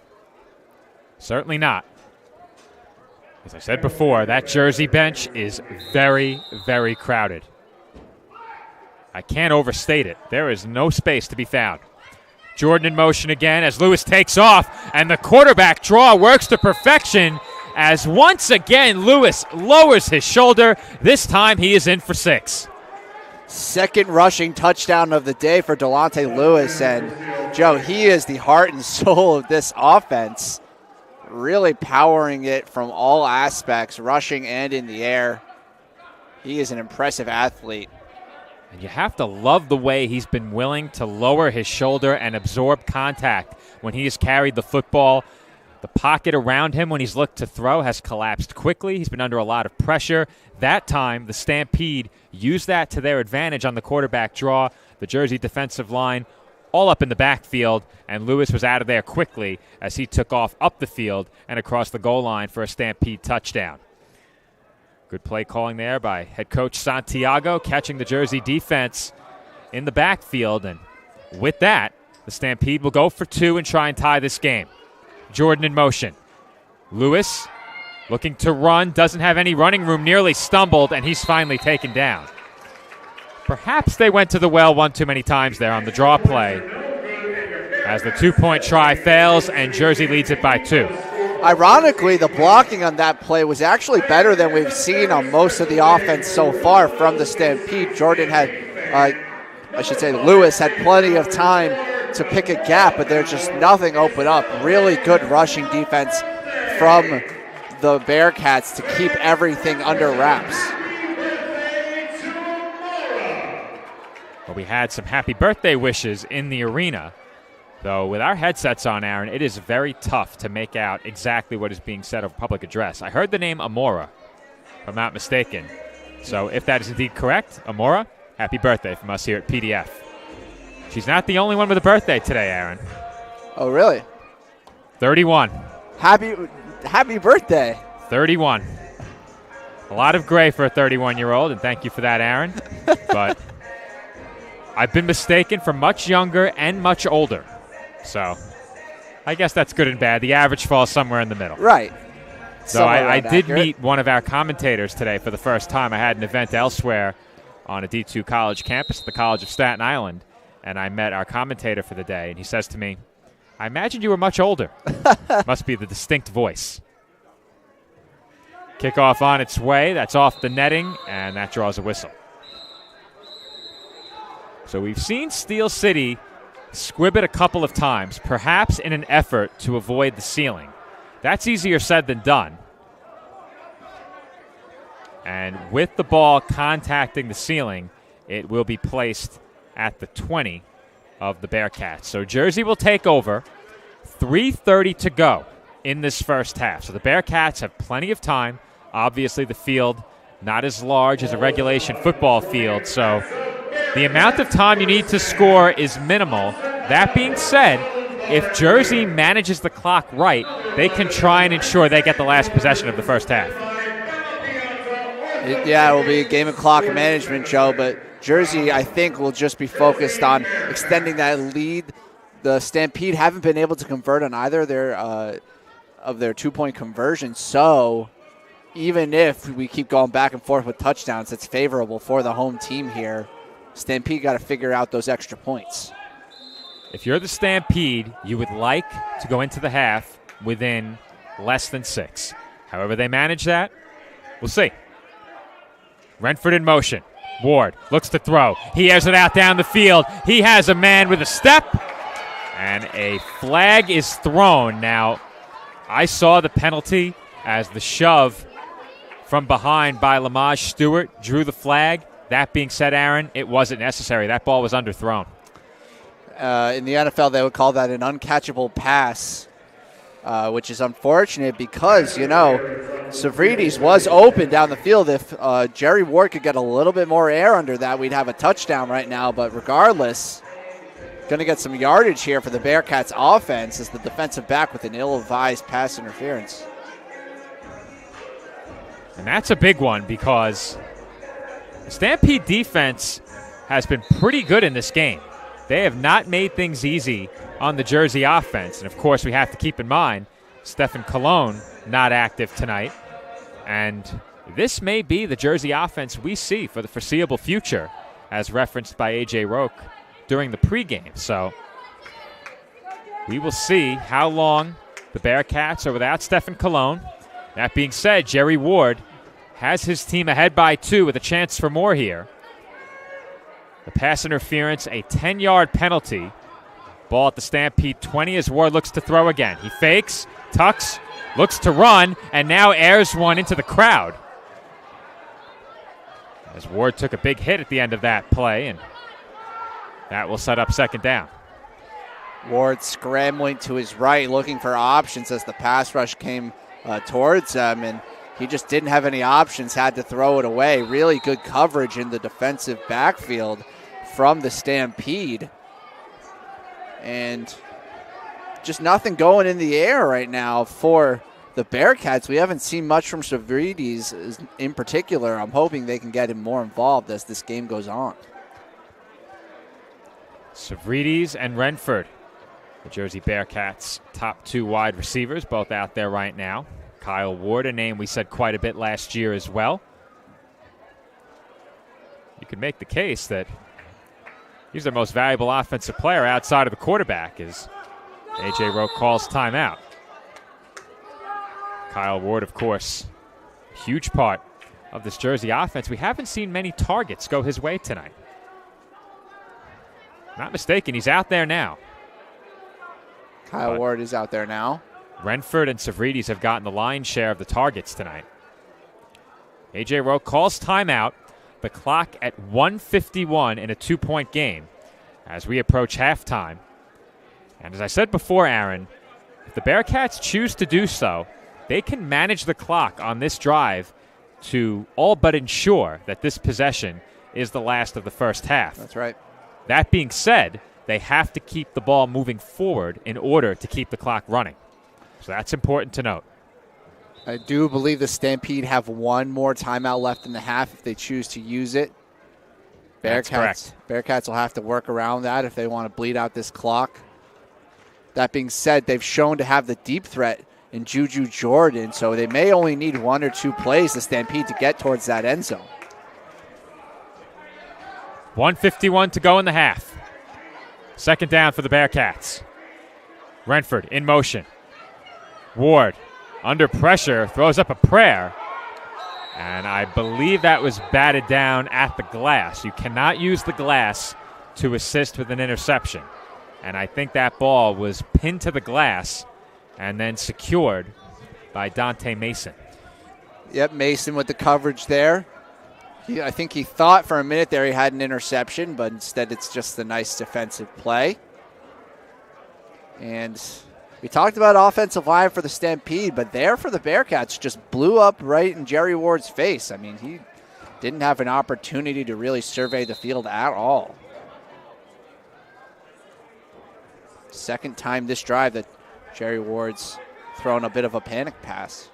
So inside of the 2 minutes, the clock will stop on the incompletion, and Jersey will have a third down coming up here. Big play for the Stampede defense in this spot.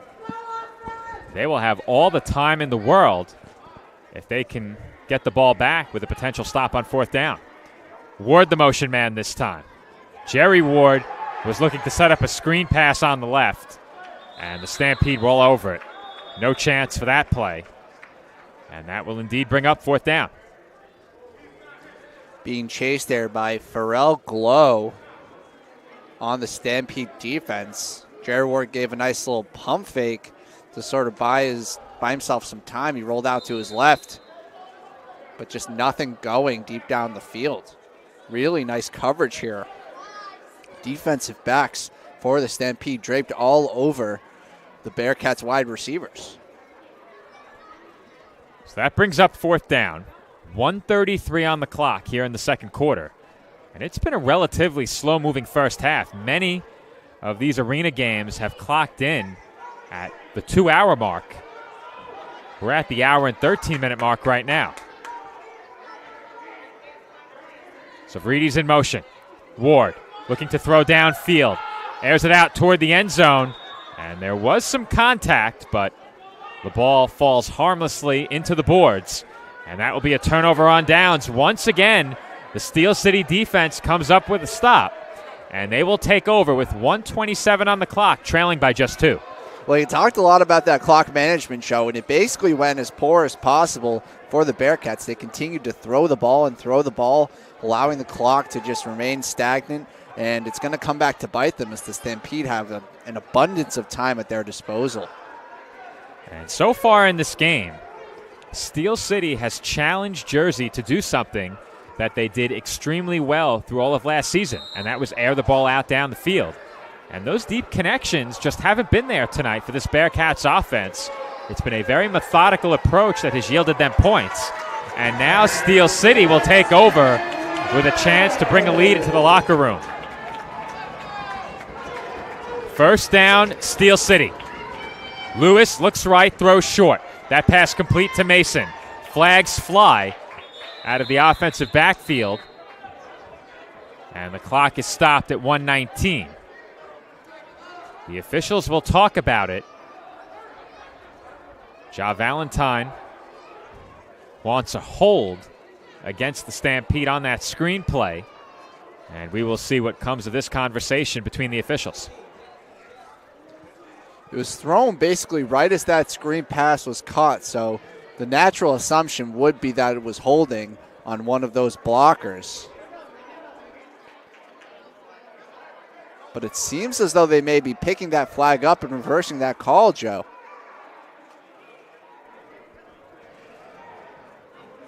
I think Coach Valentine was signaling an eligible man downfield as a potential call.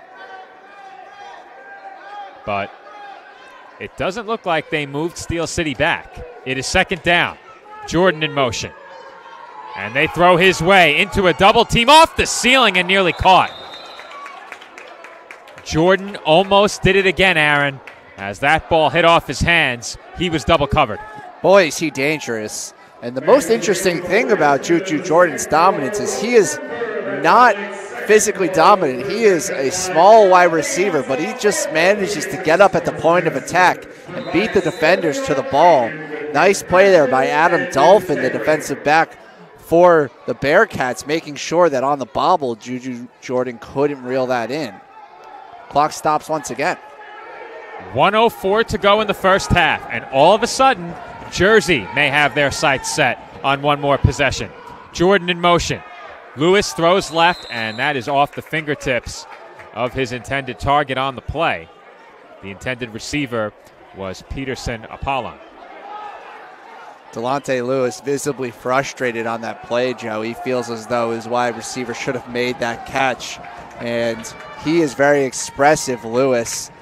I've taken notice throughout this first half, but he really zipped that one in. Difficult play for the wide receiver to make. 1:01 to go, first half. Fourth down, Stampede. Looks like they have just about 10 to go here based on the sticks I'm seeing. Though the second stick is not upright at the moment. Lewis looks to throw. He's under pressure. A flag flies. It is in the area of holding. That pass down the field was dropped, incomplete. And we had a flag in the offensive backfield. It is a hold against Steel City. That will be declined, and Jersey will take over on downs. 52.8 to go in the half. Nice effort from Dante Mason there, the wide receiver for the Stampede, but it would not have mattered because of the penalty. So offense is stagnant here towards the end of the half, Joe, and the Bearcats with another opportunity to extend their lead before halftime. How about it? Well, Aaron, we looked back at week 1 of the 2023 season during our pregame show. And what we saw is that even 2 minutes, even 50 seconds is an eternity in the arena game. Anything can happen in the closing seconds of a quarter, in the closing seconds of a half.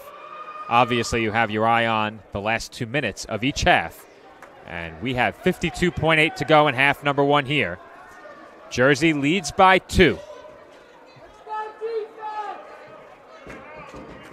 Ward flanked by Adams in the offensive backfield. Kyle Ward in motion. They toss to Nasir Adams. And once again, he is met by a host of tacklers as he is taken down just inside of the 20. Well, not the most explosive run that Adams could have had, but at least that time he was able to pass the line of scrimmage. And most significantly, that means this clock is going to run, and the Bearcats are out of timeouts. We have Jersey with one left. Perhaps we may have missed one, but officially, I think they have one left. Brentford in motion.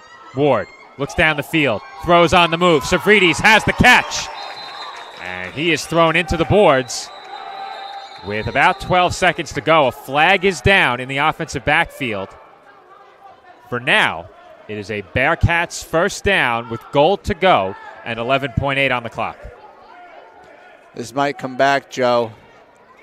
Unfortunate because Savridis finally making something happen, getting that connection from Jerry Ward, but Bearcats are walking back, so.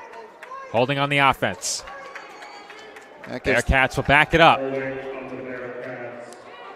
Now, will they get the timeout back? I would presume they will. One timeout, 11 seconds on the clock. Just about enough time for 2 plays, most likely. With a timeout, no question.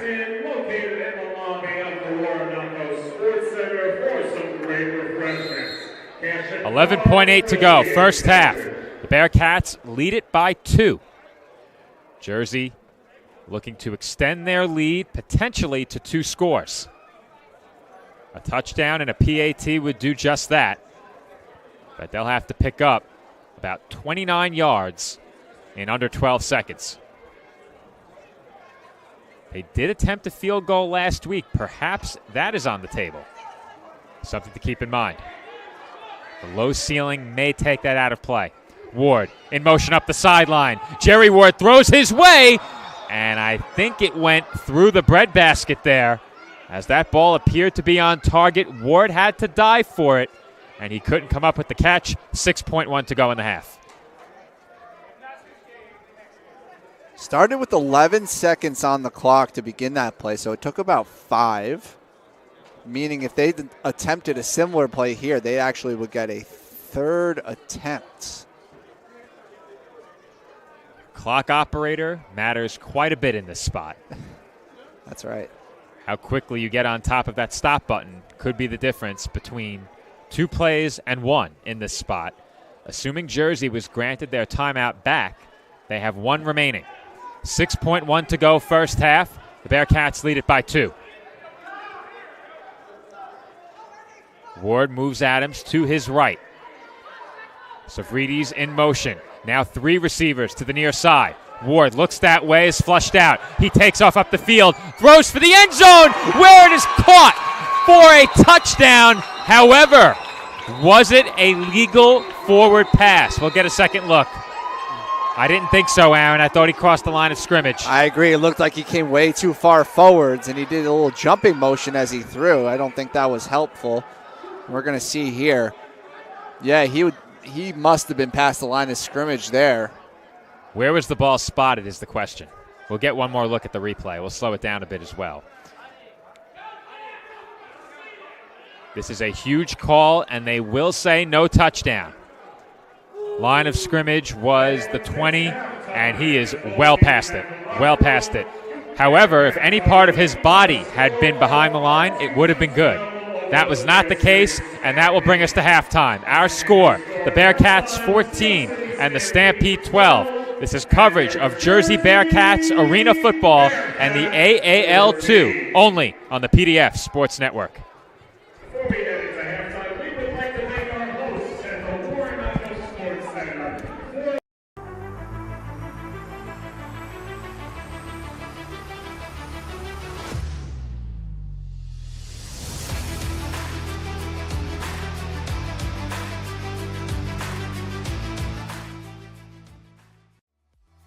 Radel Volkswagen of Linden is your official sponsor of Bearcats football. Visit our showroom today for great deals and tell them the Bearcats sent you. Radel VW of Linden. Visit us today. Today's game is presented by Total Performance Bodywork with Dave Riemann. Dave is a body worker, licensed massage therapist, and strength and movement coach. He's combined his wide variety of expertise into a system that he calls Total Performance Bodywork. Trusted by professional athletes and bodybuilders, Dave has been helping people to recover from new and old injuries, improve their breathing efficiency, athletic performance, mobility, flexibility, and their overall strength. Visit Total Performance Bodywork at totalperformancebodywork.com or contact Dave by calling 610-570-7480 or email daverieman@rcn.com. Today's Bearcats broadcast is brought to you by our friends at Applebee's of Edison, located at 1045 U.S. Highway 1 in Edison. Stop in after the game for great deals and drink specials. And also by J&J Snack Foods, located on 350 Fellowship Road in Mount Laurel. Call us toll-free at 800-486-9533. Thank you, Applebee's and J&J Snack Foods, for supporting Bearcats football. Attention local businesses and professionals. Isn't it time to elevate your game? Now you can advertise your business or product on PDF Sports Network. Your ad will appear on all of our broadcasts, including this one. Don't have a commercial? We'll make one for you, absolutely free. What better way to showcase your product and brand while supporting the best local sports, teams, and leagues? Call now at 732-723-8189 or visit us at pdfsportsnet.com. KKT, InvestStars is now a proud sponsor of the Jersey Bearcats and the AAL2. No matter what needs you have, F. Tarkin Jones will develop the right solution for you. See for yourself the star treatment you will get with KKT, InvestStars LLC. Call today at 201-290-4802 and be a star just like the Bearcats. Today's game is being brought to you by Meineke Auto Center. Meineke is your choice for quality, reliable service at great rates all year long. Visit us at 495 East St. George Avenue in Roselle, New Jersey, or call 908-986-3932 to schedule your service today. Have you ever needed to stop or change the way you do something you love because of aches, pains, or injury? The physical therapists at Kessler Rehabilitation Center are here to get you back to work, life, and your favorite activities. Most importantly, your goals are their goals. Their movement experts will listen and develop an individualized treatment plan so you can heal. Begin care faster by requesting an appointment today at kessler-pt.com. Experience the power of physical therapy today. Zolnir Championship Rings is the official ring provider of the AAL2 champion Jersey Bearcats. Zolnir combines class with excellence and is the perfect way to showcase perfection on the field of play. See our full lineup today, only at Zolnir, official partner of the Jersey Bearcats. The Jersey Bearcats are back for another exciting season of AAL2 Arena football. Get on board with us and follow us all year long. For information on our donations, sponsorships, and game day, and ticket information, please contact us at Jersey Bearcats Arena Football at gmail.com. Bella Pianta Orthopedics, providing care with compassion and integrity for orthopedic disorders and injuries. We also offer concussion support for coaches, schools, and athletes, with 24-hour diagnostic and rehabilitation management for injured athletes. We are the proud team physicians for your New Jersey Bearcats. Please visit our comprehensive website or call us at 201-490-4333. Burgers are better at the Brownstone in Metuchen. My weekend starts with the Brownstone burger, topped with cheddar, barbecue sauce, and a fried egg. Give me the Hawaiian burger. I love the Canadian bacon and sweet pineapple. How do you like your salads? Shrimp, chicken, beef? Stop in and see why families are eating good at the Brownstone in Metuchen. We'll meet you at the Brownstone. We'll meet you at the Brownstone.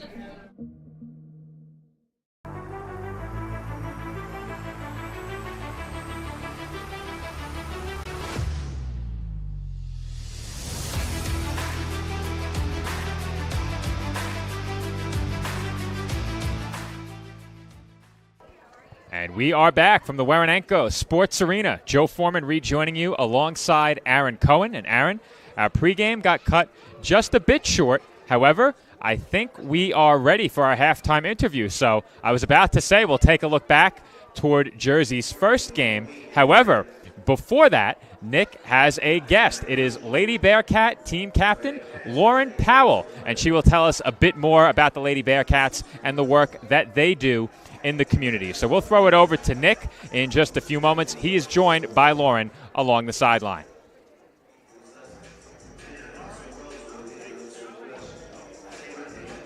With Lauren Powell. Lauren, great job out there. How did it feel to get out there for the first game this season? It felt amazing. The energy from the crowd is really invigorating. So how did you end up on the team? What was the process like for you to join this team? So I joined the Lady Bearcats after taking a dance class at Powerhouse Dance in Cherry Hill. The coach came up to me after the class and she said, "I love your energy. Would you like to join?" And I said, "Absolutely." And I've been here ever since. All right. So what do you do outside of this, and how do you incorporate dance into your everyday life? Yeah, so outside of dance, I am seeking a certification in holistic health and wellness. So my dancing and my passion for holistic health really go hand in hand, and it's exciting for me. Are you going to be like a Reiki healer? Is that rally? Yes, I will definitely teach a lot of yoga and all that. Awesome. So what has it been like for your team building camaraderie, and how have you gotten out there in the community? So we love joining our community. We participate in Rawway Food for Friends and Elijah's Promise. The Lady Bearcats love using their time to serve others. All right, Lauren, thanks for your time. Good job out there. We look forward to seeing you in the second half. Joe and Aaron, back over to you at the commentary booth. All right, thank you, Lauren, for that interview and for the Lady Bearcats bringing joy to the fans here in the intermission, working through some technical difficulties as well. Lady Bearcats doing a great job, and we are here at halftime at this game, just as a reminder, between the Bearcats and the Steel City Stampede. I'm Aaron Cohen, joined alongside Joe Foreman, and we are going to get into some highlights, I think, Joe, about the game one between the Bearcats and the Wheeling Miners, if I'm not mistaken, Joe. We might have to wait, Aaron. I think we might get Bearcats head coach A.J. Roque. He typically joins us at the start of the third quarter. However, we don't have a headset that reaches the bench. So rather than bother him with a microphone on the bench, we may catch up with him right now. We'll see if he's good to join Nick. If he's free for a moment, he will join Nick, and we will throw it back down to field level. So let's give AJ, Nick, and our camera operator, Pat, just a few moments for a word with the Jersey Bearcats head coach.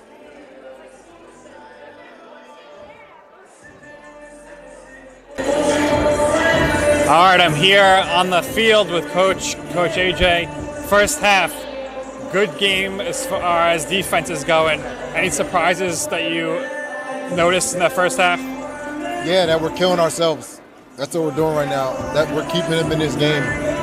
Allowed them to score 12 points. Like, we're acting like we don't want to be here right now. For some reason, I don't know why. But, we had a talk, we cleaned it up, and we're going to come out with hopefully some energy this the second half and get it going. All right, Coach. Well, I don't want to take up much more of your time. I think that was well said. Best luck in the second half. Sir. Joe, Aaron, back over to you at the commentary desk. Well, a short interview, but we thank AJ for giving us at least some of his time. And now, as I mentioned earlier, we will actually get an opportunity to talk about an earlier matchup this season between the Jersey Bearcats and the Wheeling Miners. A really good game, and we are going to recap some highlights from that matchup for you guys at home. Well, Aaron, we better hurry because the third quarter is about to get underway. Let's take a look back at some highlights from week one between the Bearcats and the Miners very quickly. Going back to that first Bearcats game, Stephen Colon down the field, and he has Brandon Renford for a touchdown. Jersey took the early lead in the game, but that lead would not stand. So the Miners were able to respond quickly. Grant Russell moving up in the pocket, making a nice pass to Jeremiah Flores, a 30-yard touchdown, very far down the field. And here you'll see a field goal wide left, and Aaron Finch of the Miners on the return sets up Wheeling in great field position. There you see him take it all the way down to the Jersey 20-yard line. And the result from that was a touchdown to Isaiah Robinson in the back of the end zone. Nice sliding catch up against the boards. And the Miners took the lead there on that play. And these two teams traded blows all night long in this game. Back and forth, back and forth. This time it's Cologne to Savridis. Wide open, and Savridis scores the second Bearcats touchdown. That brought Jersey to within 2 at the time. But as you'll see here, the extra point was blocked as Jersey looked to make it a 1-point game. They are unable to do so. Big return on that blocked extra point, and I believe this was taken in for a touchdown. It was, as that made it 16-13, and then the Miners, of course, score Russell to Robinson. Bearcats weren't going anywhere, though. Savridis broke out behind the secondary once more. He racked up some yards. Nice pass by the quarterback there to drop it right in the bucket. Here's a big play late in the game on the goal line. A near fumble touchdown followed on the very next play, as we might have to cut away, but we are awaiting the officials. So we can stay right here. There are no referees on the field as you get a look at that great grab on the touchdown. Russell to Flores. That was an answer to a Nasir Adams touchdown on the Bearcats drive that preceded. But Cologne, he kept on going. Here he took a big hit as he throws, but he finds Renford down the field once more. And just back and forth, as you mentioned, Joe. And again, this one would put the game away. It was Grant Russell on the ground, taking it in for 6. That made it a 2-score game late. That put the Bearcats away. Jersey, of course, playing their first game of the season against Wheeling. That put them at a bit of a disadvantage going into week 1. Of course, the Miners were also the home team in that game. They were playing in front of a raucous crowd. That's always a factor, and Wheeling, to their credit, was able to capitalize, and we are certainly excited to see both Wheeling and Jersey face off again later in the season. Obviously, we'll have that game here on PDF, as it's a big return on the kickoff to open up the second half, or at the very least, good field position for Steel City, as Dante Mason carried that one down inside of the Jersey 20-yard line. And don't forget, Stampede actually have an opportunity with this first drive to take the lead early in this second half, because neither of the two teams were able to capitalize towards the end of the second quarter. Both teams sort of floundering to put their mark right before the break. So now the Stampede will get an opportunity. Under center, as always, is Delonte Lewis, playmaker for this visiting team. Man in motion is Jordan. Ball goes his way, and that was a dangerous pass, as Adam Dolphin was right there for the Bearcats defensively. 3 bodies in the area, 2 Stampede players, a Bearcat, and the ball falls harmlessly to the ground incomplete. However, Aaron, I must let our viewers know that tonight's third quarter is being sponsored by Rydell Volkswagen of Linden. Purchasing a car these days can be tough, but not at Rydell, where our expert team makes car buying easy with a friendly staff and accommodation that puts you, the driver, first. Score a touchdown on the field and on the road with Rydell Volkswagen of Linden, proud sponsor of the Jersey Bearcats and their fans. As we have a pre-snap penalty, it is going to be an offsides call against Jersey, and that will move the Stampede up 5. It was Tariq Noble on the far side, Joe. He was just anxious to get around the corner, jumped a little bit early, so that'll give a couple free yards for the Stampede. Making some substitutions here at the Stampede, and they're going to get the play call from Lewis.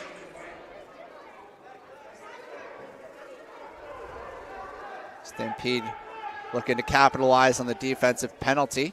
They're inside the 15 with a chance to take the lead. Low snap. Lewis escapes trouble in the backfield. He was grabbed by the jersey and eventually brought down.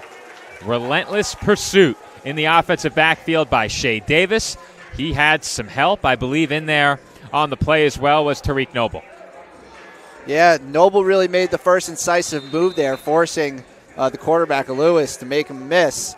But eventually Shea Davis will get credit for the sack there, and nice job making up for the penalty for Tariq Noble. I'm sure he'll feel good about that one because he gave up the yards originally, putting them back really close to where they started.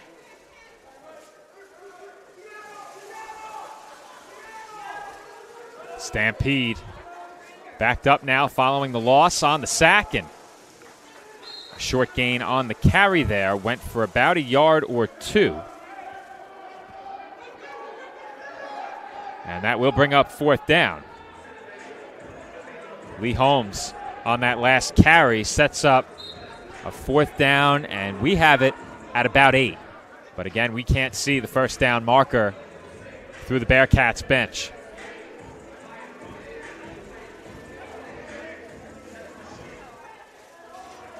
Big opportunity for the Bearcats defense to make a defensive stop. They've had some hard-hitting plays, but they've struggled to really make the Stampede get off the field when it really matters, and a lot of that's due to Juju Jordan, so we'll see what he has to offer.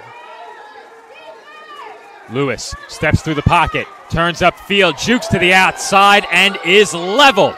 Huge tackle on the play by Keemon Coleman, and that will be a turnover on downs as the Bearcats will take over, leading by 2. It's the same thing we're seeing over and over again. It's Delonte Lewis hoping to get a pass off, but having to scramble. And he's a good runner. He can make players miss, but he can only do so much in the limited space afforded to him in this field. Bearcats defense doing a good job of swarming, and no matter who it is, they're always able to get a big hit off, especially against this Stampede team. I said it earlier, I will say it again. It's been a very physical, hard-hitting game throughout the night. And both teams have been dealing out big hits and receiving them. We've seen it from the offensive players as well, leveling hits on defenders. It's been a very physical game as we have a change at quarterback here. And the first pass is a long ball down the field off the fingertips of Renford. First opportunity for Khalil Trotman, a good one, as his man was wide open, streaking up the field, and that ball just a bit too long for Renford. If that's what Khalil Trotman has to offer, then this might be an exciting change of pace for the Bearcats offense, because that throw, he didn't even get a chance to set his feet. He was still dropping back, his weight was backwards, and he still put that throw almost on the money. That just missed. Renford got one hand on it. I think the only shot he had was to dive. Either way, it will set up what I thought was a Bearcats second down, though he did have a flag, and I think that came shortly after the play began. So with that penalty, it will be first down. It looks like a first down in about 7 or 8 based on the down markers. It's certainly not first and 10. Based on where the first down marker is. You'd think they'd have to move the ball up a yard or two, and they do. So maybe first and about 5, which would indicate potential pre-snap penalty, perhaps an offsides against Steel City. First down, Jersey. Trotman looks to be the new quarterback for the second half. He remains out there with Nasir Adams. Renford in motion. Trotman looks right, throws that way, down the field. Renford is there, and it's a bit too long once again. Khalil Trotman, he's getting calibrated to the game. You know, he's coming out cold, didn't really get much of a chance to warm up, hopping off the bench, and he's just got to, get that timing right with his wide receivers. And we've seen Renford, he's had a bunch of near misses already this game. He's got to be frustrated. It looked like perhaps the Bearcats ran the same exact play in the opposite direction right there. As Renford, one-on-one, streaking across the field, had a big opening in the front corner of the end zone, and once again, Trotman off by inches. Especially with that running start, Joe, it just gives him so much forward momentum. It's a really tough cover for these defensive backs off the running start. As the ball ends up in the hands of Nasir Adams on the toss, and he has taken some punishment in the backfield in this game. The Stampede appear committed to not allowing the run game of Jersey to beat them tonight. And that strategy's been relatively effective, Joe. I mean, because of the quarterback situation, the uncertainty, the change, they haven't been able to establish a dominant passing attack. And so by stopping Nasir Adams, the Bearcats haven't been able to rely on what is normally a very stable aspect of their offense, that running game. So it's very clever coaching from the Stampede. You have to give them credit in that regard. These two teams very familiar with one another. Third meeting in the last 2 seasons since the AAL2's inception. Obviously, they met in the championship last year. Brentford in motion, pre-snap. Trotman looks right and throws that way, off the ceiling, incomplete. Well, that's part of the adjustment you have to make when you're coming to the Arena League, especially in the Waranenko Center. You can't put that high arcing pass into the air. It's just going to get batted down by the ceiling. So it's an unlucky break for Trotman. He looks somewhat promising, but he's just every play he's run into a different difficulty. He's thrown a very good ball, just hasn't been on target as of yet. And with this media timeout, we'll step aside and take a quick break. Our score, the Bearcats 14 and the Stampede 12.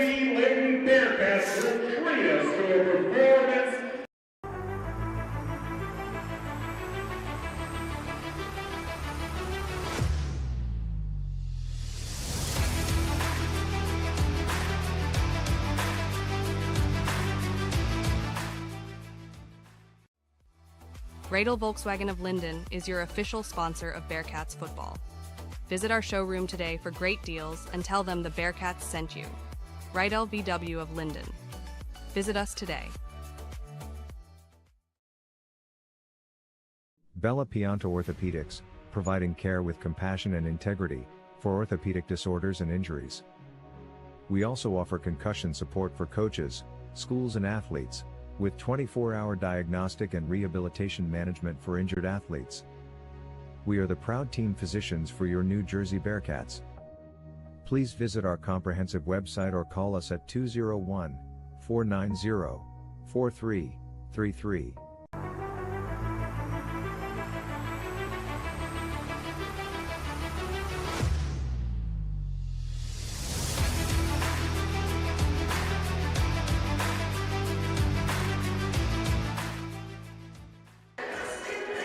And we are back from the Waranenko Sports Arena in the middle of a media timeout with the Lady Bearcats performing in front of the live crowd. Jersey leading 14-12. And in just a few moments, we are going to have another fan contest. So Bearcats incorporating many of the young spectators into the game day experience. You love to see that, Aaron. Yeah, engaging with the community is really good for a new league, trying to get people engaged. It's nice to see. The kids, they love football. They'll watch the sport. And Aaron, this might be a sprint. I believe you're right. Looks that way. Oh, no. Fitness challenge 2.0. Running it right back. So we had push-ups, sit-ups, jumping jacks, That's right. and then a sprint to the finish. Jermaine Sanders just beyond the midfield stripe. Now, I don't know how many sit-ups they had them do during the first iteration of this contest earlier, but it was quite a few. This is a difficult physical test for these kids. I'm not sure that they've done anything so strenuous. Now, did they just say the prize is a Bearcat sweatshirt? That's a great prize. That's a great prize. I want one of those. Yeah, really. I would take one. I'm wearing the T-shirt. Oh, I see. Nice. We have the network hoodie on top, of course. Need to look professional out here. Yes, absolutely. And we are, of course, impartial third parties. Yeah. Even though we are employed by the Bearcats. We're just the broadcast team. Boy, does that food smell good. I was thinking that as well. I think we need a producer whose job it is to get us drinks and food throughout the game. We're creating a lot of extra producer jobs along this broadcast. We are job creators here at PDF. Check us out at pdfsportsnet.com. All right. So we had a media timeout ahead of a fourth down. Savrides in motion in the offensive backfield. Trotman looks to his right, airs it out downfield once again, and that is intercepted. Chance for a big return here on the pick. It is Peterson Apollon off the interception, and he is tackled inside of the Jersey 20-yard line. And Aaron, The story of that drive for the Bearcats, missed opportunities. That's right, and I think that is part and parcel of putting your new QB in, Khalil Trotman. You're going to have some growing pains. The first couple plays where he had the opportunity to throw the ball were more of physical mistakes, but I think that was a mental mistake, Joe. I don't think that was a good passing decision. Not an open receiver. He threw it directly to Apollon, his second interception of the game. So typically what you will see in many games where teams consistently go for it on fourth down, they'll take a chance. In the arena game, it's a lot more risky because it is far easier to set up your offense in great field position when the field is this much shorter. And that's something to keep in mind. We already are approaching 5 minutes to go in the third quarter. This quarter has moved very quickly. Low snap. Lewis throws left off target, and a flag flies as we are going to have a hold against Steel City. So back to Stampede up 5. And it will be first down, or I should say 10. It will be first down and 20. Tough break for the Stampede's momentum. It was all going their way off of the turnover, but now first and long, not the way for this offense to get clicking because they still really haven't gotten clicking this game. It's really been an element of getting stuff, incomplete passes, and throwing up that Hail Mary on the fourth down, which Juju Jordan has been bailing them out. But Stampede offense not going the way they would hope. Chance of defense from the Bearcats supporters. Second down. Lewis down the field, and the referee collides with Devontae LeGrand, and I think that one may have prevented an interception. Just maybe. Just maybe. Oh, how unfortunate. And, you know, the referee, he didn't move a muscle. He didn't get in the way necessarily, but just happened to be in the wrong spot at the wrong time. And I'm sure LeGrand is disappointed, would have loved to put an interception on his stat sheet and swing the momentum for his team, but it wasn't to be. Now, the down markers read second down ahead of that play. We had first down. I might have misspoke and said second down, but that was a first down snap following the holding. It is second down, and it should be 20 following a hold, depending on where the hold occurred. Looked to be at the line of scrimmage. Second and long. Lewis to his right. Jump ball caught. Once again, the Stampede coming up with a big catch in traffic. And this time on the reception, it was Dante Mason. Well, we've seen Juju Jordan do it, and he's been quite good at those jump balls, but clearly they have more than one wide receiver capable of making those contested catches. Dante Mason playing both offense and defense, by the way, really shining there, and that's exactly what the Stampede needed. Playmaking on offense.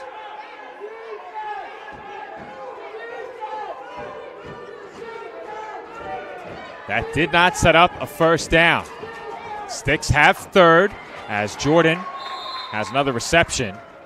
And taking a look to see if that was enough. It is indeed enough for a Stampede first down. So credit to the Steel City offense. They worked their way out from a 2nd and 20 hole to pick up a first down inside of the Jersey 10-yard line. The ball spotted at the 8. And now the Stampede with a golden opportunity to take the lead. They're finally getting that medium passing game going, Joe. That's really what they've been lacking, and it's finally connecting a little bit. Nice moves here by Mason. Close to the goal line. Still a couple yards to go. Right now, Aaron, I'm having an issue with internet connectivity. I'm checking on the broadcast live. And right now, it doesn't appear to be running smoothly, though. We are up to date with the most recent play. So what I want to do is make sure I'm not taking up the foremost. Goal to go, Stampede, second down. 1:15 left in the quarter as they try and push Lewis toward the goal line, but he's short. And now a big third down coming up for Steel City. They look to be about 1 yard away from the end zone, maybe a bit less. Well, we know that they don't want to kick this. They don't have someone to do that, so it's basically 2 more attempts for them. Tush push did not work out, so they might try and get a little more creative here on this second attempt. We know that Lewis can rush the football, so he might leak out to the side like he did on that first touchdown in the first quarters. So the Stampede went tush push on second. They hand it off on third, and they won't get it.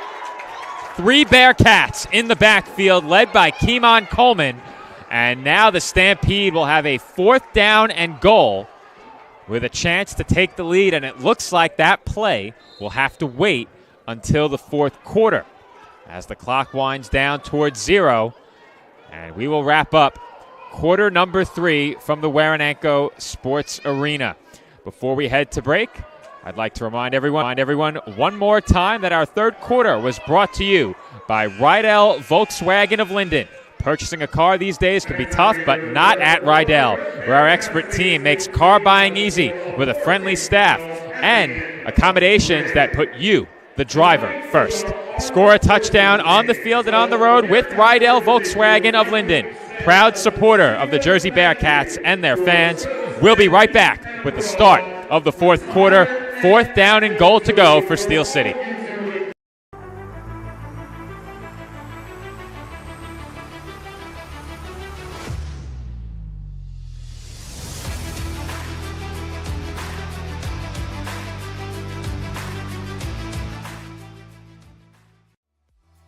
Rydell Volkswagen of Linden is your official sponsor of Bearcats football. Visit our showroom today for great deals and tell them the Bearcats sent you. Rydell VW of Linden. Visit us today. Bella Pianto Orthopedics, providing care with compassion and integrity for orthopedic disorders and injuries. We also offer concussion support for coaches, schools and athletes, with 24-hour diagnostic and rehabilitation management for injured athletes. We are the proud team physicians for your New Jersey Bearcats. Please visit our comprehensive website or call us at 201-490-4333.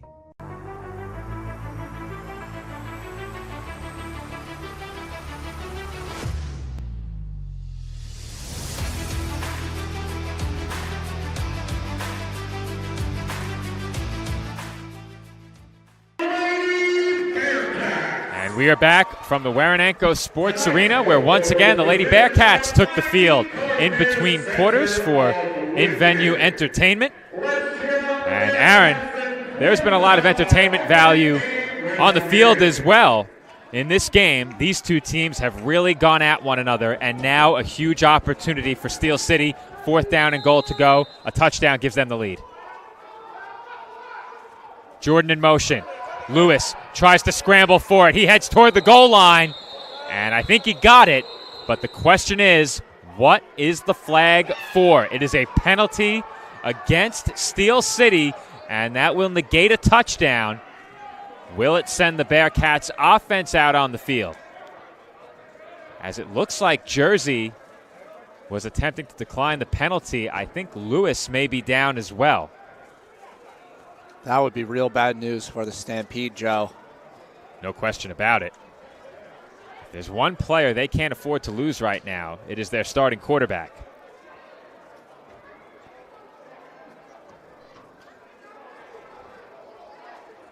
He's hunched awkwardly on the ground. He looks to be in considerable pain. He gave everything he had to get to the goal line. And once again, the Jersey defense rallying to the spot. It's always tough to pick out the number and the players in the defensive line that are having such a big impact on the game. And oftentimes the players up front on the offensive line and the players up front on the defensive line don't get enough credit for the work they do in games. Of course, the sack numbers stand out, and we've seen interceptions by the Bearcats defensive line in the past. But the line play in this game has been so disruptive to these 2 offenses that we've only seen 26 points scored. I don't think we've seen a game this low scoring in our entire time covering the AAL2 here on PDF. A big part of that is the work of the defensive linemen up front. Well, if we flash back to the end of the second quarter, we were talking about whether either team would be able to grab a lead going into halftime, and since that moment, nobody has scored. The entire third quarter, there were no points scored. So the Stampede make a change at quarterback. Mason is in. He will take off, and he breaks a tackle, stumbles forward. Did he get it? I don't think so. He looks just short as Mason nearly stole 6 points there. He was contacted well short of the end zone and nearly stumbled all the way down to the goal line. What an effort from Mason there, Joe. Thrown into the quarterback position off the injury, and looked like he was going to, get some yardage, but not nearly close. But the extra effort, you got to commend him there. Working hard for the Stampede, but still scoreless in the second half. And now the Bearcats will be tasked with driving down the entire field to hopefully extend their lead.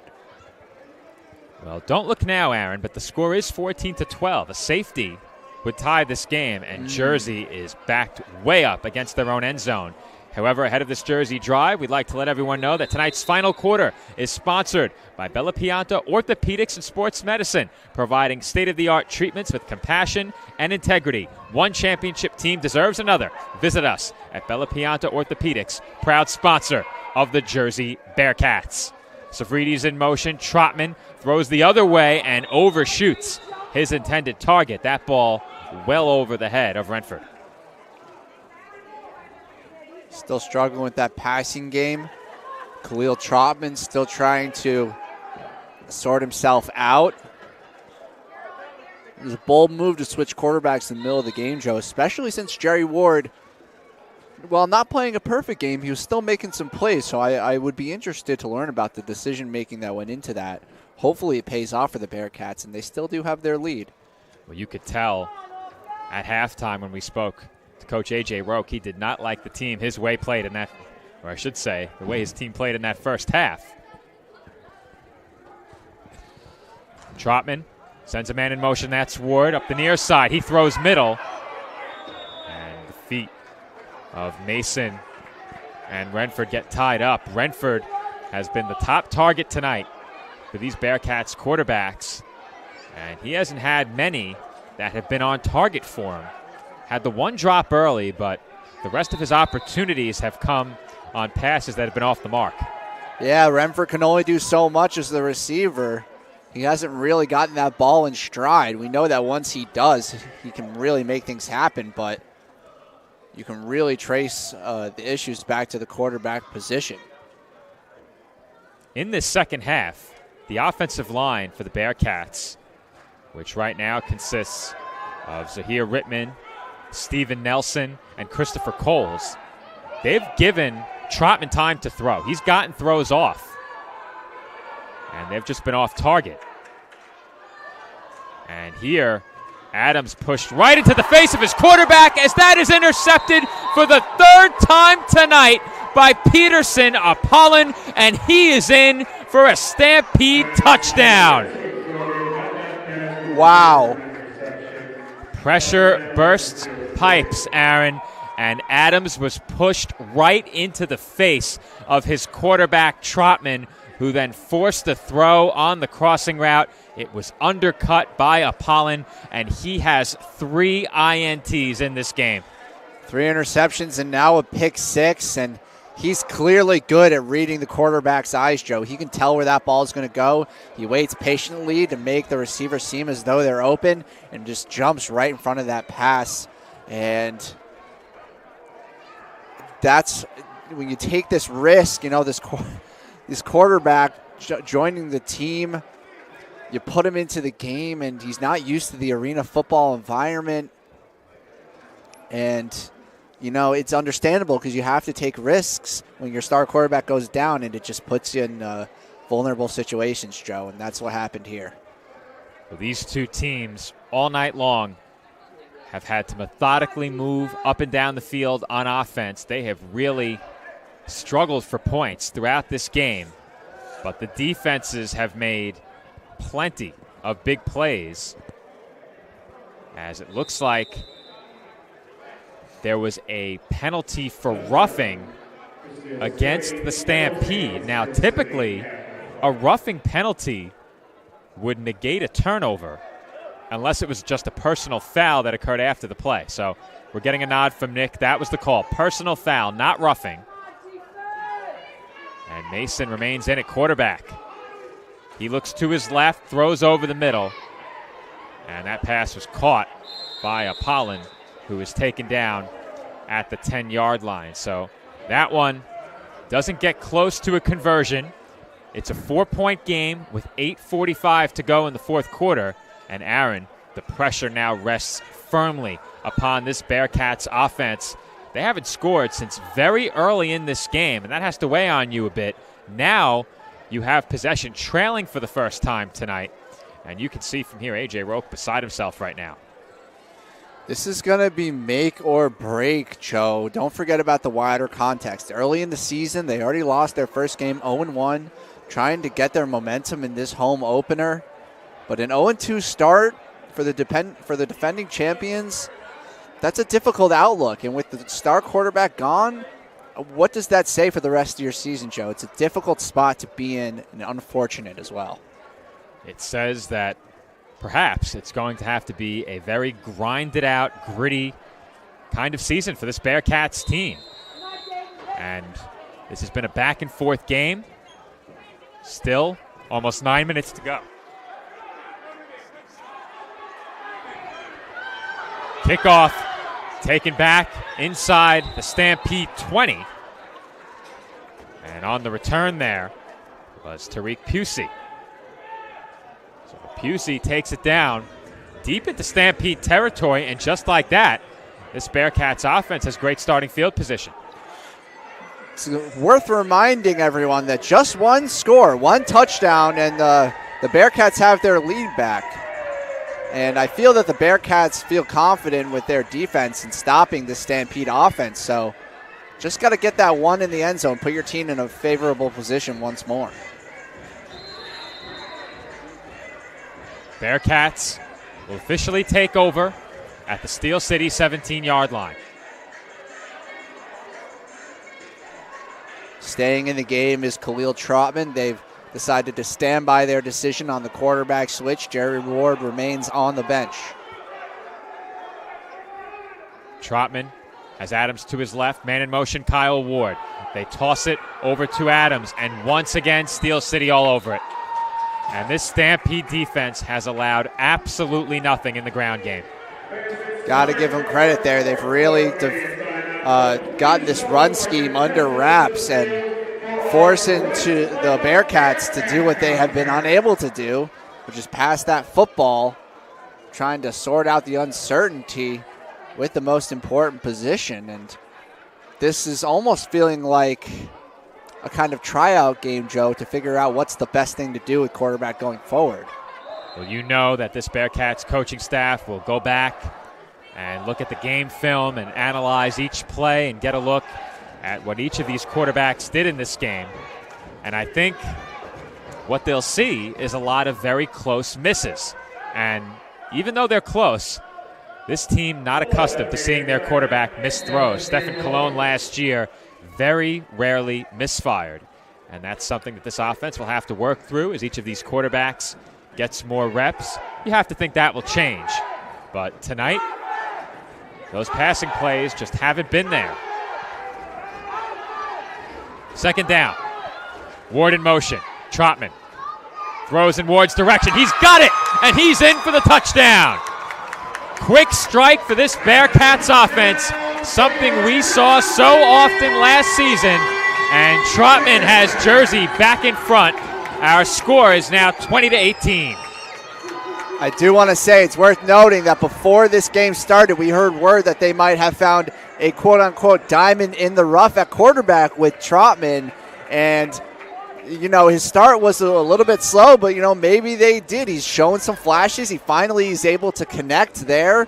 And who knows where Trotman can go with this. We don't want to be entirely negative. He's showing some upside. And I think that play right there shows you just how quickly one pass can flip the script. Jersey back in front. The clock's still running. as it ticks down towards 6 minutes. The extra point is good. It's now a 3-point Jersey lead.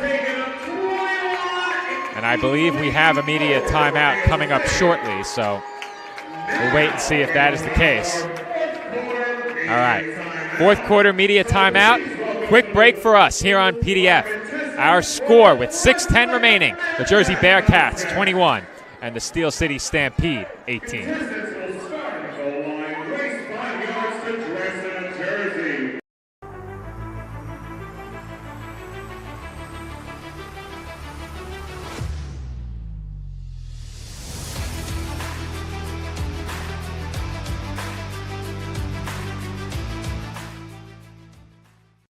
Bearcats fans, stay tuned just prior to kickoff as the Jersey Bearcats' own Shay Davis will sing tonight's national anthem. Coming up at the conclusion of the Brownstone pregame show right here on the PDF. Zolnir Championship Rings is the official ring provider of the AAL2 champion Jersey Bearcats. Zolnir combines class with excellence and is the perfect way to showcase perfection on the field of play. See our full lineup today, only at Zolnir, official partner of the Jersey Bearcats.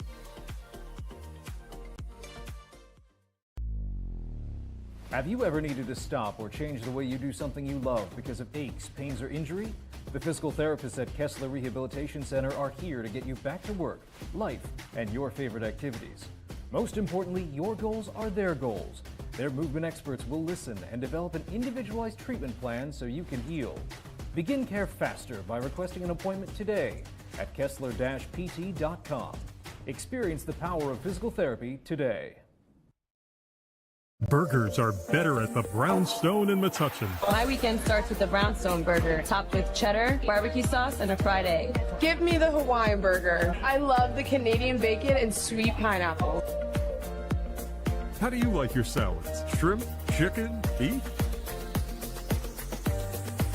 Stop in and see why families are eating good at the Brownstone in Metuchen. We'll meet you at the Brownstone. We'll meet you at the Brownstone.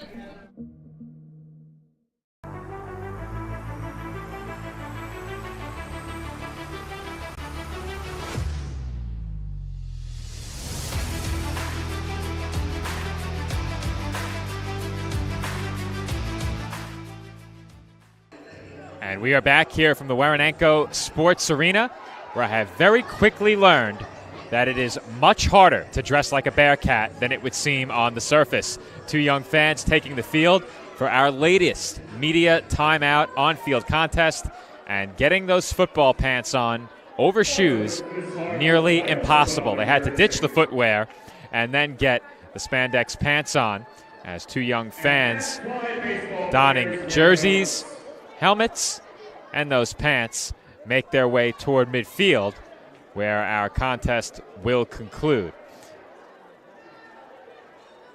Some help from the official as well. Jermaine Sanders getting in on the action as well.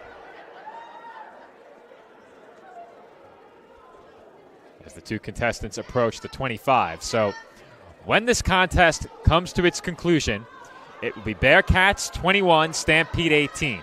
6:10 to go in the fourth quarter. Once again, this is Joe Foreman alongside Aaron Cohen. And Aaron, I'm not sure how much of this contest you caught, as you had to sprint out for just a moment, but I've learned that it is very difficult to dress like a Bearcat. We have a winner. Well, I wasn't able to catch that challenge, but I have to say, generally speaking, I am a big fan of the mid-quarter competitions. It's not something that I've seen before, but I like that we're getting the fans and the kids involved.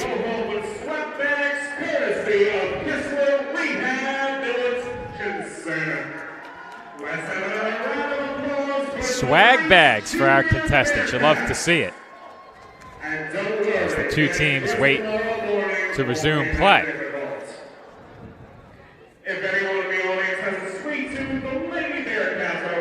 Also, we have a bake sale tonight in support of the Lady Bearcats. Oh, wow. I did see some Lady Bearcats passing around cupcakes. Now, are they selling birthday cakes? That I do not know. That I do not know. The two teams finally set to take the field here. 6:10 on the clock. The Bearcats will kick off, and the Stampede will take possession, trailing by 3.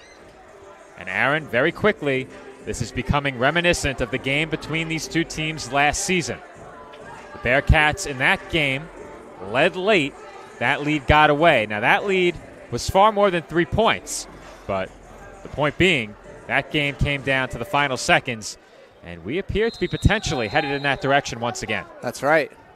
After a really quiet third quarter, both teams finally getting some points in and quick that's succession. a dangerous play as the squib kick hit off the hands of Mason.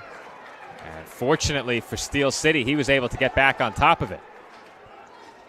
Those squib kicks, really tough to handle. You can very rarely predict how that ball is going to skip up the turf. And as a return man, that's a very unenviable position to be in. But fortunately for the Stampede, Mason was able to corral it. And now Steel City will take over at about their own 16-yard line. Check that, the 11. Most notably, despite the fact that he did maintain possession for his team, what it did was it pushed him back on his return. So not favorable field position for perhaps the first time off of a kickoff this game.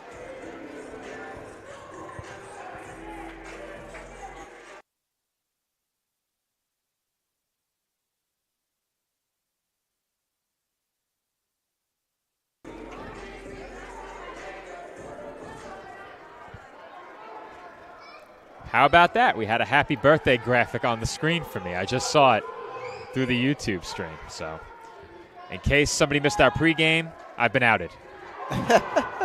As it looks like the snap was botched by Steel City. And Aaron, that was a big storyline in the first meeting last year, as we saw that happen to the Stampede no less than 3 times in that game. And with that, they give away a down on first. Yeah, that was an issue a lot. And it actually led to a couple fumbles from the Stampede and even a turnover or two. Really easy way to stun your offense if you can't transfer the ball from your center to your quarterback. Clock continues to wind as we approach 4 minutes to go.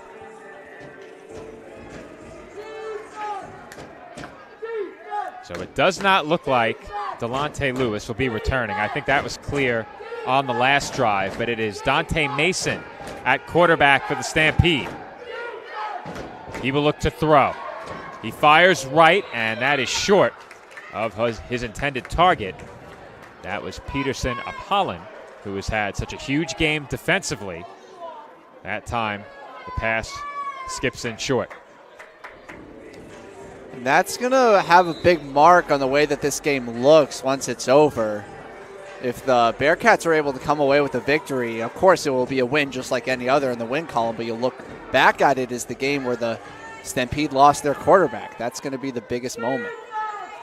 So they're not the only team without their starting quarterback tonight. That's certainly true.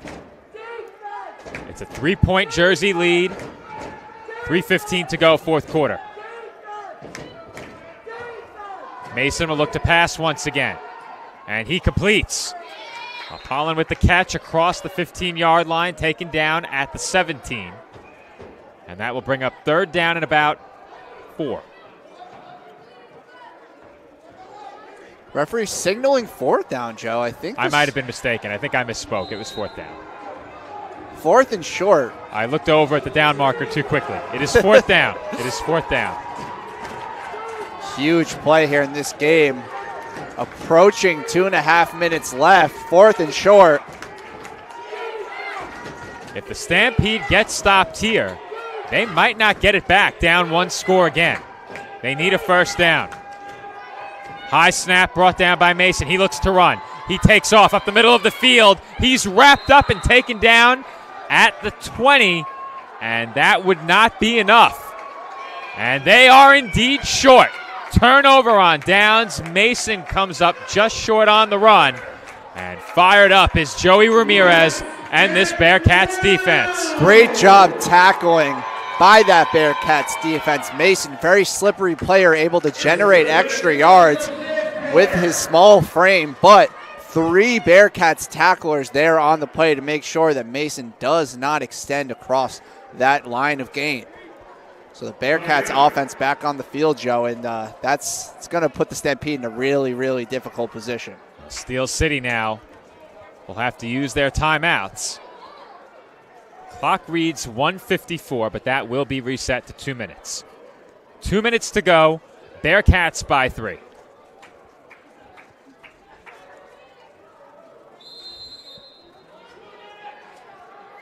One first down. If they can move forward on 3 straight plays, would do it, Aaron. But in the arena game, it is so tough when the other team knows that you're looking to run. Adams lined up to the left of Trotman. Savrides in motion. They will hand off to Adams, and that will go for a loss. The clock will stop. It's a fumble, Joe. It was stripped away. Unbelievable.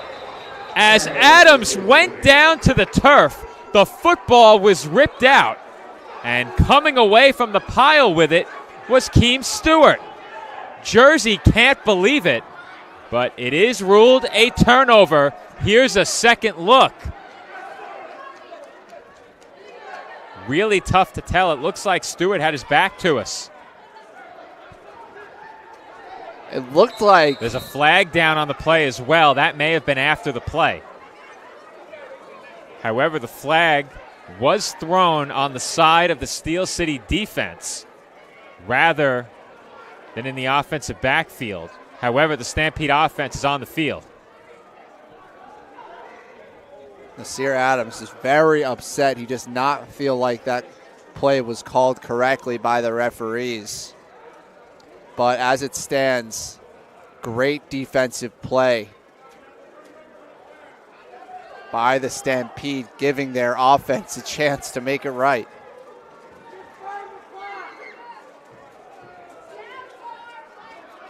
We had offsetting penalties, so the Stampede are going to keep possession. The penalties occurred after the play was over. Offsetting personal fouls. 1:53 to go. Bearcats by 3. Mason takes the snap. Rolls to his right, under pressure, and is forced to get rid of it over the middle. Nobody home. And another flag flies in the offensive backfield as we will await the call. The Stampede pointing at the Bearcats.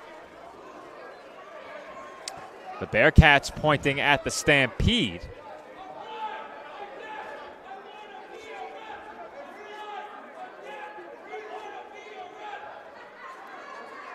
Coach Ja thinks the call is against Steel City. And we await the final ruling.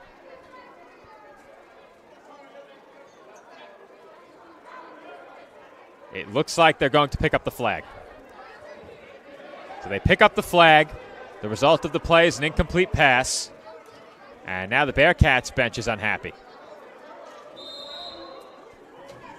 So a lot of hubbub for no penalty. Second down and 10. 1:47 to go. The clock is stopped here. Mason will once again look to throw. He's going deep, left side, and that is intercepted. Adam Dolphin with the pick. And he is taken down at his own 10-yard line with 2 flags thrown on the play. One in the secondary and one near the line of scrimmage. I believe both of those flags were thrown after the interception was made, so I think it should stay Bearcats' ball. That is correct based on where the ball is spotted, but they may be moved back based on these penalties if they're not offsetting.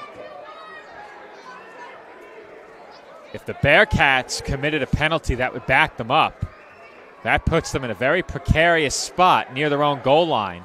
If the Stampede committed a penalty that moves Jersey forward, I don't think it changes too much. The Bearcats will be looking for a first down or two to end this game. But as I said, Aaron, bleeding out the clock in the arena game, much easier said than done. You cannot kneel it. You have to move forward.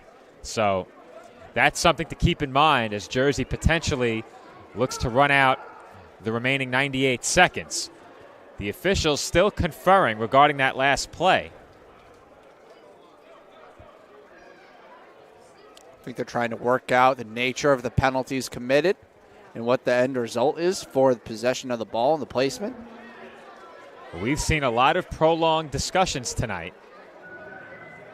And I said it earlier, Aaron, typically these arena games have run about 2 hours. We're going on 2 hours and 30 minutes. However, they've incorporated the media timeouts, the on-field contests for the spectators, and of course the Lady Bearcats. So they've stepped up their game in terms of presentation here at the Jersey Bearcats home, the Werenenko Sports Arena. And Aaron, I think the Steel City offense is staying out. Offsetting penalties resulting in a replay of the down. And that is a huge call as the interception by Dolphin is negated. Wow. Fans don't like that. How about that? Boos echoing through the Werenenko Sports Arena now, and new life for the Stampede offense. They're getting the chain set properly here. And it appears as though the ball has been moved downfield. All of a sudden, Stampede gaining a bunch of yardage. Stampede have been awarded a first down. So initially the official said that the penalties were offsetting. However, Steel City's been given a first down. Not quite sure why. Perhaps we missed something in that announcement, but with 1:38 left, Steel City will have a first down. And now the situation for Jersey a bit more precarious. Looking to avoid an 0-2 start. Mason looks to pass, steps up through the pocket. Flag in the offensive backfield, and Mason is taken down at the 15.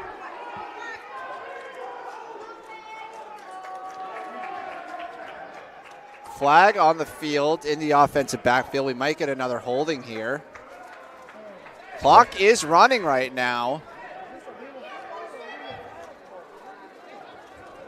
A bit surprised that inside of 2 minutes they don't stop it on a flag, and it looks like they did, but a bit later than when the flag was thrown. That leaves us with 1:12 on the clock. The down marker still reads first down, so you'd presume that the call was holding, and I believe that they were at the 15, so holding was the penalty. It backed them up 10. First down at the 5.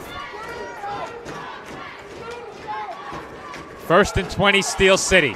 Mason sends Jordan in motion and brings in another high snap. He's forced to run. He takes off up the sideline, has room, and is slammed into the boards head first inside the 15 at the 13-yard line of the Bearcats. The clock continues to run. They've got to work. They gain forward possession. They do have timeouts. The clock is still going. Coach Ja was looking toward his bench. Timeout was not called there. And the clock continues to run as we approach 40 seconds to play. Second down, Steel City. They need about 8. And a timeout has been called by the Bearcats. Coach looks frustrated. Seems as though he's unhappy with something that transpired there. I was a bit surprised that Jersey didn't call timeout initially. That being said, 37 seconds, an eternity in the arena game. However, I think it would be a certainty after that they would call a timeout after each play where the clock is running. So they didn't call one initially following that first down play. They call it now. And with 37.3 to go, both teams will talk it over. Now, Aaron, Stampede have timeouts to burn here. We have Steel City with 3 and Jersey with 2. The quarterback draw was a play that worked earlier. That last play saw the entire Jersey defensive front in the offensive backfield.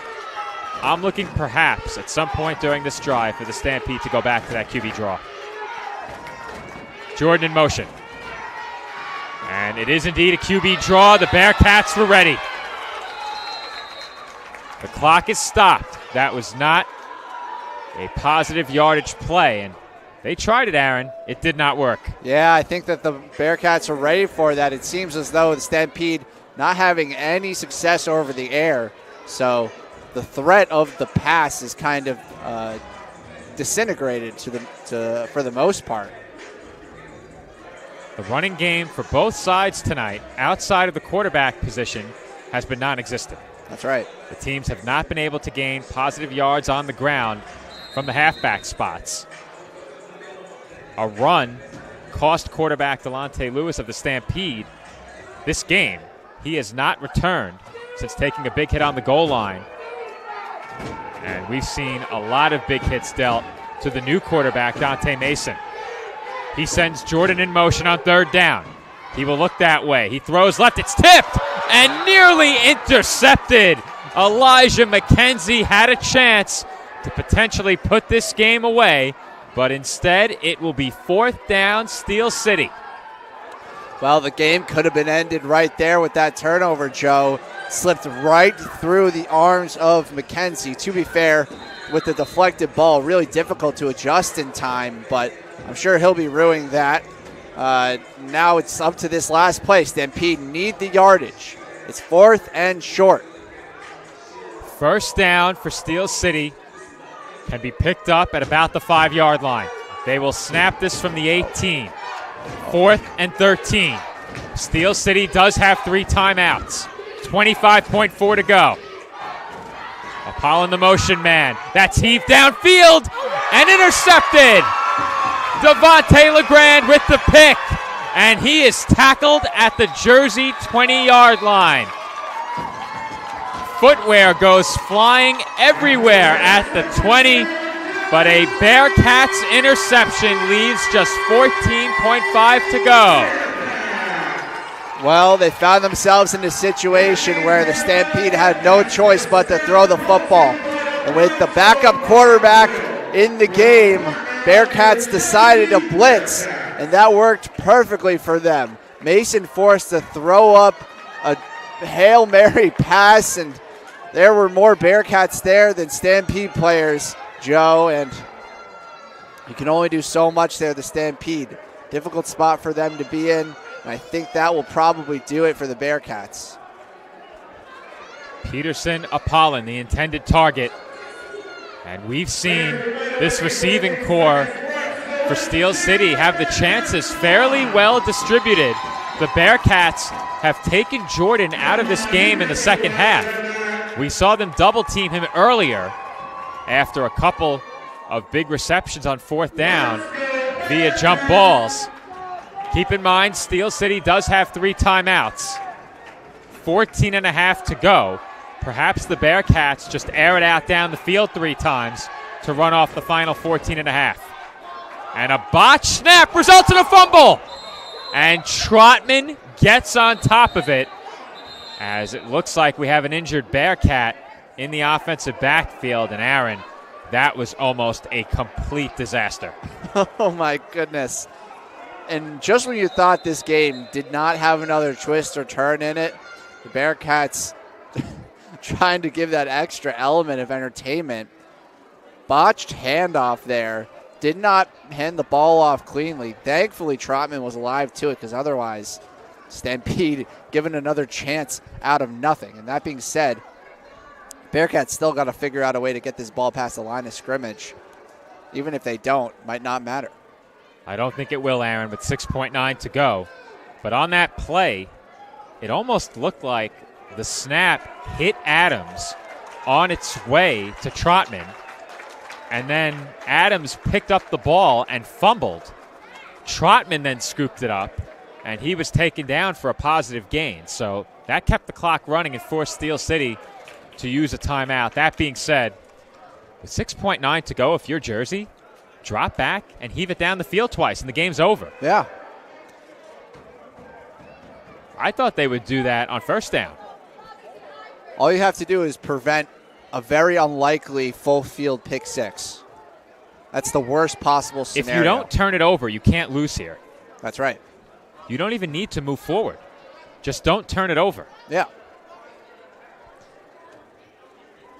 So we are still awaiting this second down snap as A.J. Roque confers with the officials.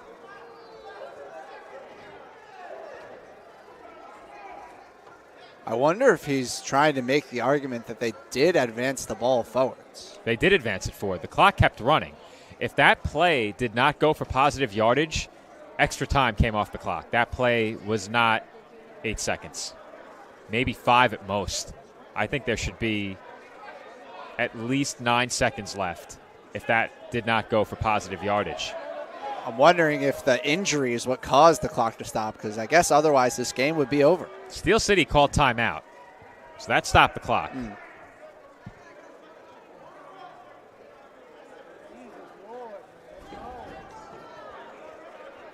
We've seen quite a few lengthy discussions tonight. I think they just said 11 and a half. So that would make that a 3-second play. That seems a little quick. 11 seconds on the clock right now. I thought I heard 11 and a half. And indeed, it is 11.5 to go. So there you go. That's probably enough time where one pass down the field won't bring it all the way down to 0, but they still have plenty of downs to work with. Heave it downfield, Aaron. You do that twice, the game is over. That's right. Max protect and throw it through the end zone. Now they have 14 on the clock as Trotman carries. And with the clock still running, no timeout has been called. And the game is over. So apparently the Stampede did not have enough timeouts to stop the clock. Otherwise, I would have suspected they'd use them. But it is a win in the home opener for the Jersey Bearcats as they hold on to knock off the Steel City Stampede 21-18. The opening night score is the Steel City Stampede 18 and the Bearcats. Our engineer and on-field correspondent, Nick Durst, will head down to the field, along with our camera operator, Pat Lorenzo, for conversations with our player of the game.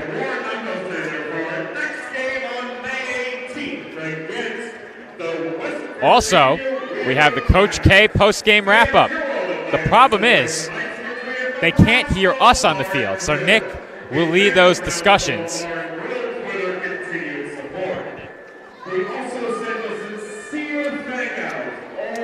And Nick will make his way down now. So what we're going to do is step off headset for about 30 seconds. Once Nick gets situated down on the field, Aaron and I will rejoin you from up here at the commentary desk, and we will bring you our post-game report. Once again, our final score, the Jersey Bearcats 21 and the Steel City Stampede 18. Coach K post-game wrap-up and a chat with our player of the game coming up.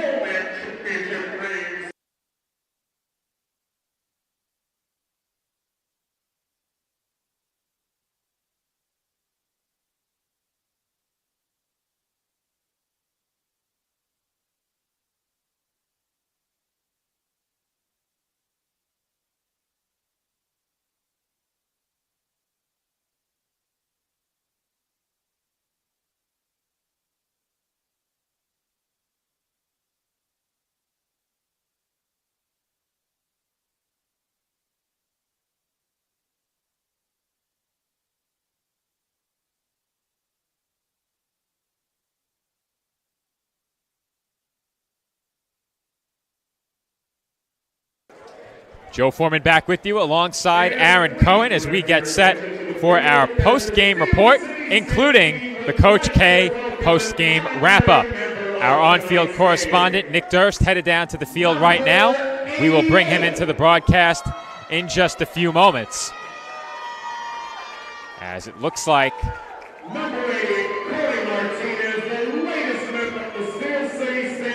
an honorary member of the Steel City Stampede is going to score on the final play of the night. So great to see an honorary member of this Stampede squad getting a chance to carry the ball across the goal line and into the end zone. Now, I'll have to double as our camera operator, so with a headset on, I make my way up to the platform.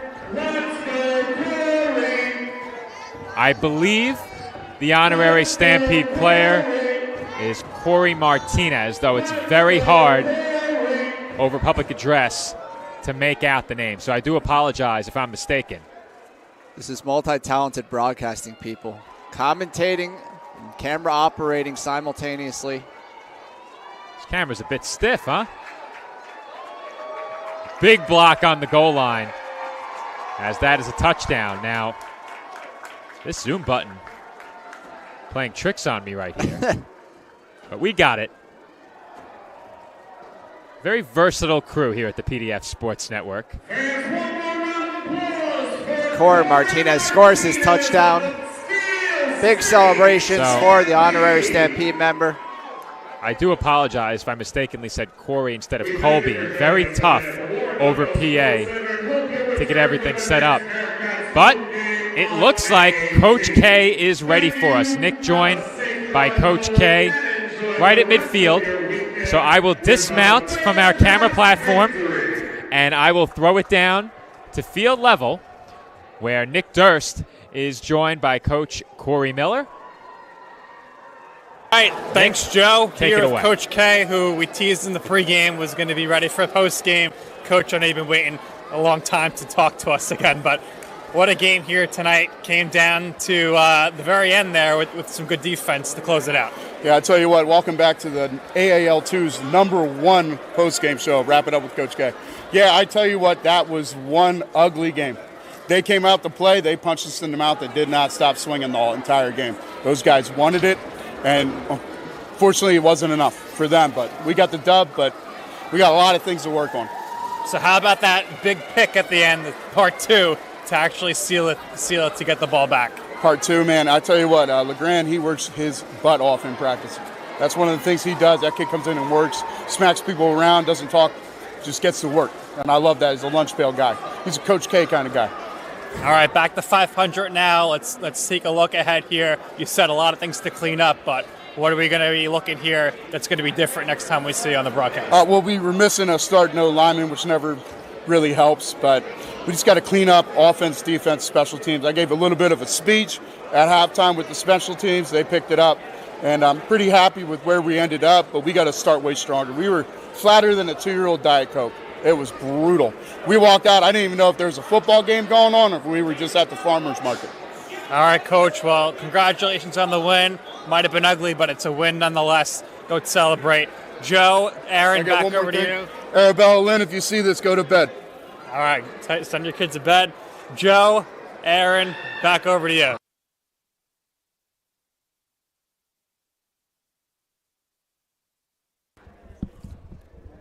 Thank you to our sideline correspondent, Nick Durst, and Coach K, who was kind enough to join us after each and every Jersey Bearcats home game.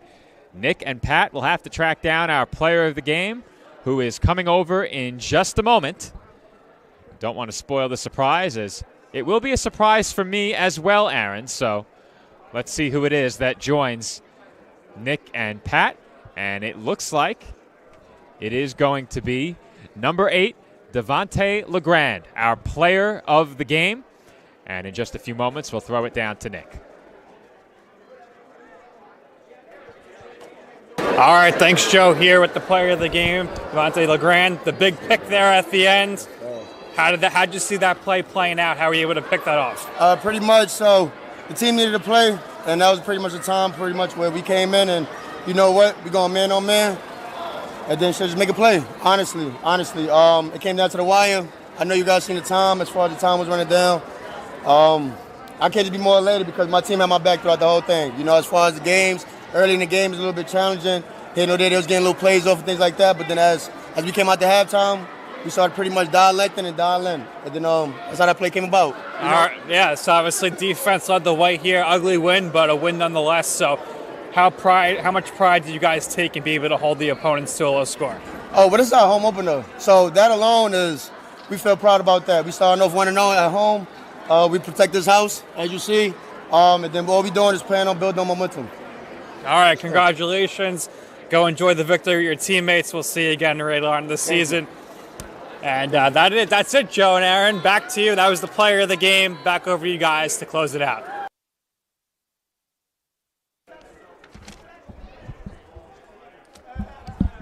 All right, thank you, Nick. That is our player of the game, Devontae Legrand, defensive back for the Jersey Bearcats. And Aaron, the Jersey secondary had to come up big tonight. They were forced to come away with a big interception late. They had to come up with a big stop to close the game out. They did just that, and they win their home opener by a final score of 21-18. Really important moment for this Bearcats season, getting that first win on the board. For a moment there, it looked like even a depleted Stampede were going to give the Bearcats issues, and they might have fallen to 0-2, but they found a way to save it. Big plays, especially interception by Dolphin right at the end of the game with some topsy-turvy moments. A lot of drama there towards the end of the game. But at the end of the day, Bearcats win a relatively low-scoring affair. And in a week or two from now, it'll look like any other win in the win column. 21-18, the final score between these Bearcats and the Stampede. Rematch of that championship game from last year, but just a slightly different storyline. And here's a look at our upcoming schedule of broadcasts here on the PDF Sports Network. If you like what you heard tonight, plenty more where that came from in the coming weeks. More Jersey Bearcats football later this season. We have women's professional football as the Division II champion New York Wolves also aired on the PDF Sports Network tonight. They are back here on PDF next weekend as we head to Farmingdale for a matchup between the Wolves and the Nighthawks. We have soccer played on Staten Island as well. Soap FC in action here on PDF. We have an ALS fundraiser as well, a charity event that will take place on May 13th. And then the big one, Aaron, we are back here at the Waranenko Sports Arena on May 18th as the Jersey Bearcats host the Wheeling Miners. That's a game that I know we're all looking forward to. We also have more football ahead of the Bearcats game. That game we played on Staten Island as the Staten Island Hurricanes will be in action. A football doubleheader here on PDF on May 18th. Can't wait to cover that. A lot of exciting things to look forward to in this PDF network. A lot of great coverage, a lot of different football leagues. If you're a fan of football and you want to get educated on what the New York area has to offer, the PDF Sportsnet is the place to be. No question about it. That's a great way to wrap it up, Aaron. Once again, my name is Joe Foreman. My broadcast partner tonight here on PDF was Aaron Cohen. Our engineer and sideline correspondent was Nick Durst, and our camera operator was Pat Gilorenzo. The Jersey Bearcats win their home opener by a final score of 21-18 over the Steel City Stampede. For more Jersey Bearcats football, visit the Bearcats website and the American Arena League website, as well as our website at pdfsportsnet.com. Check us out on YouTube, Instagram, Facebook, Twitter, and more. We'll see you next week for New York Wolves football here on PDF. Everyone enjoy the rest of your Saturday night.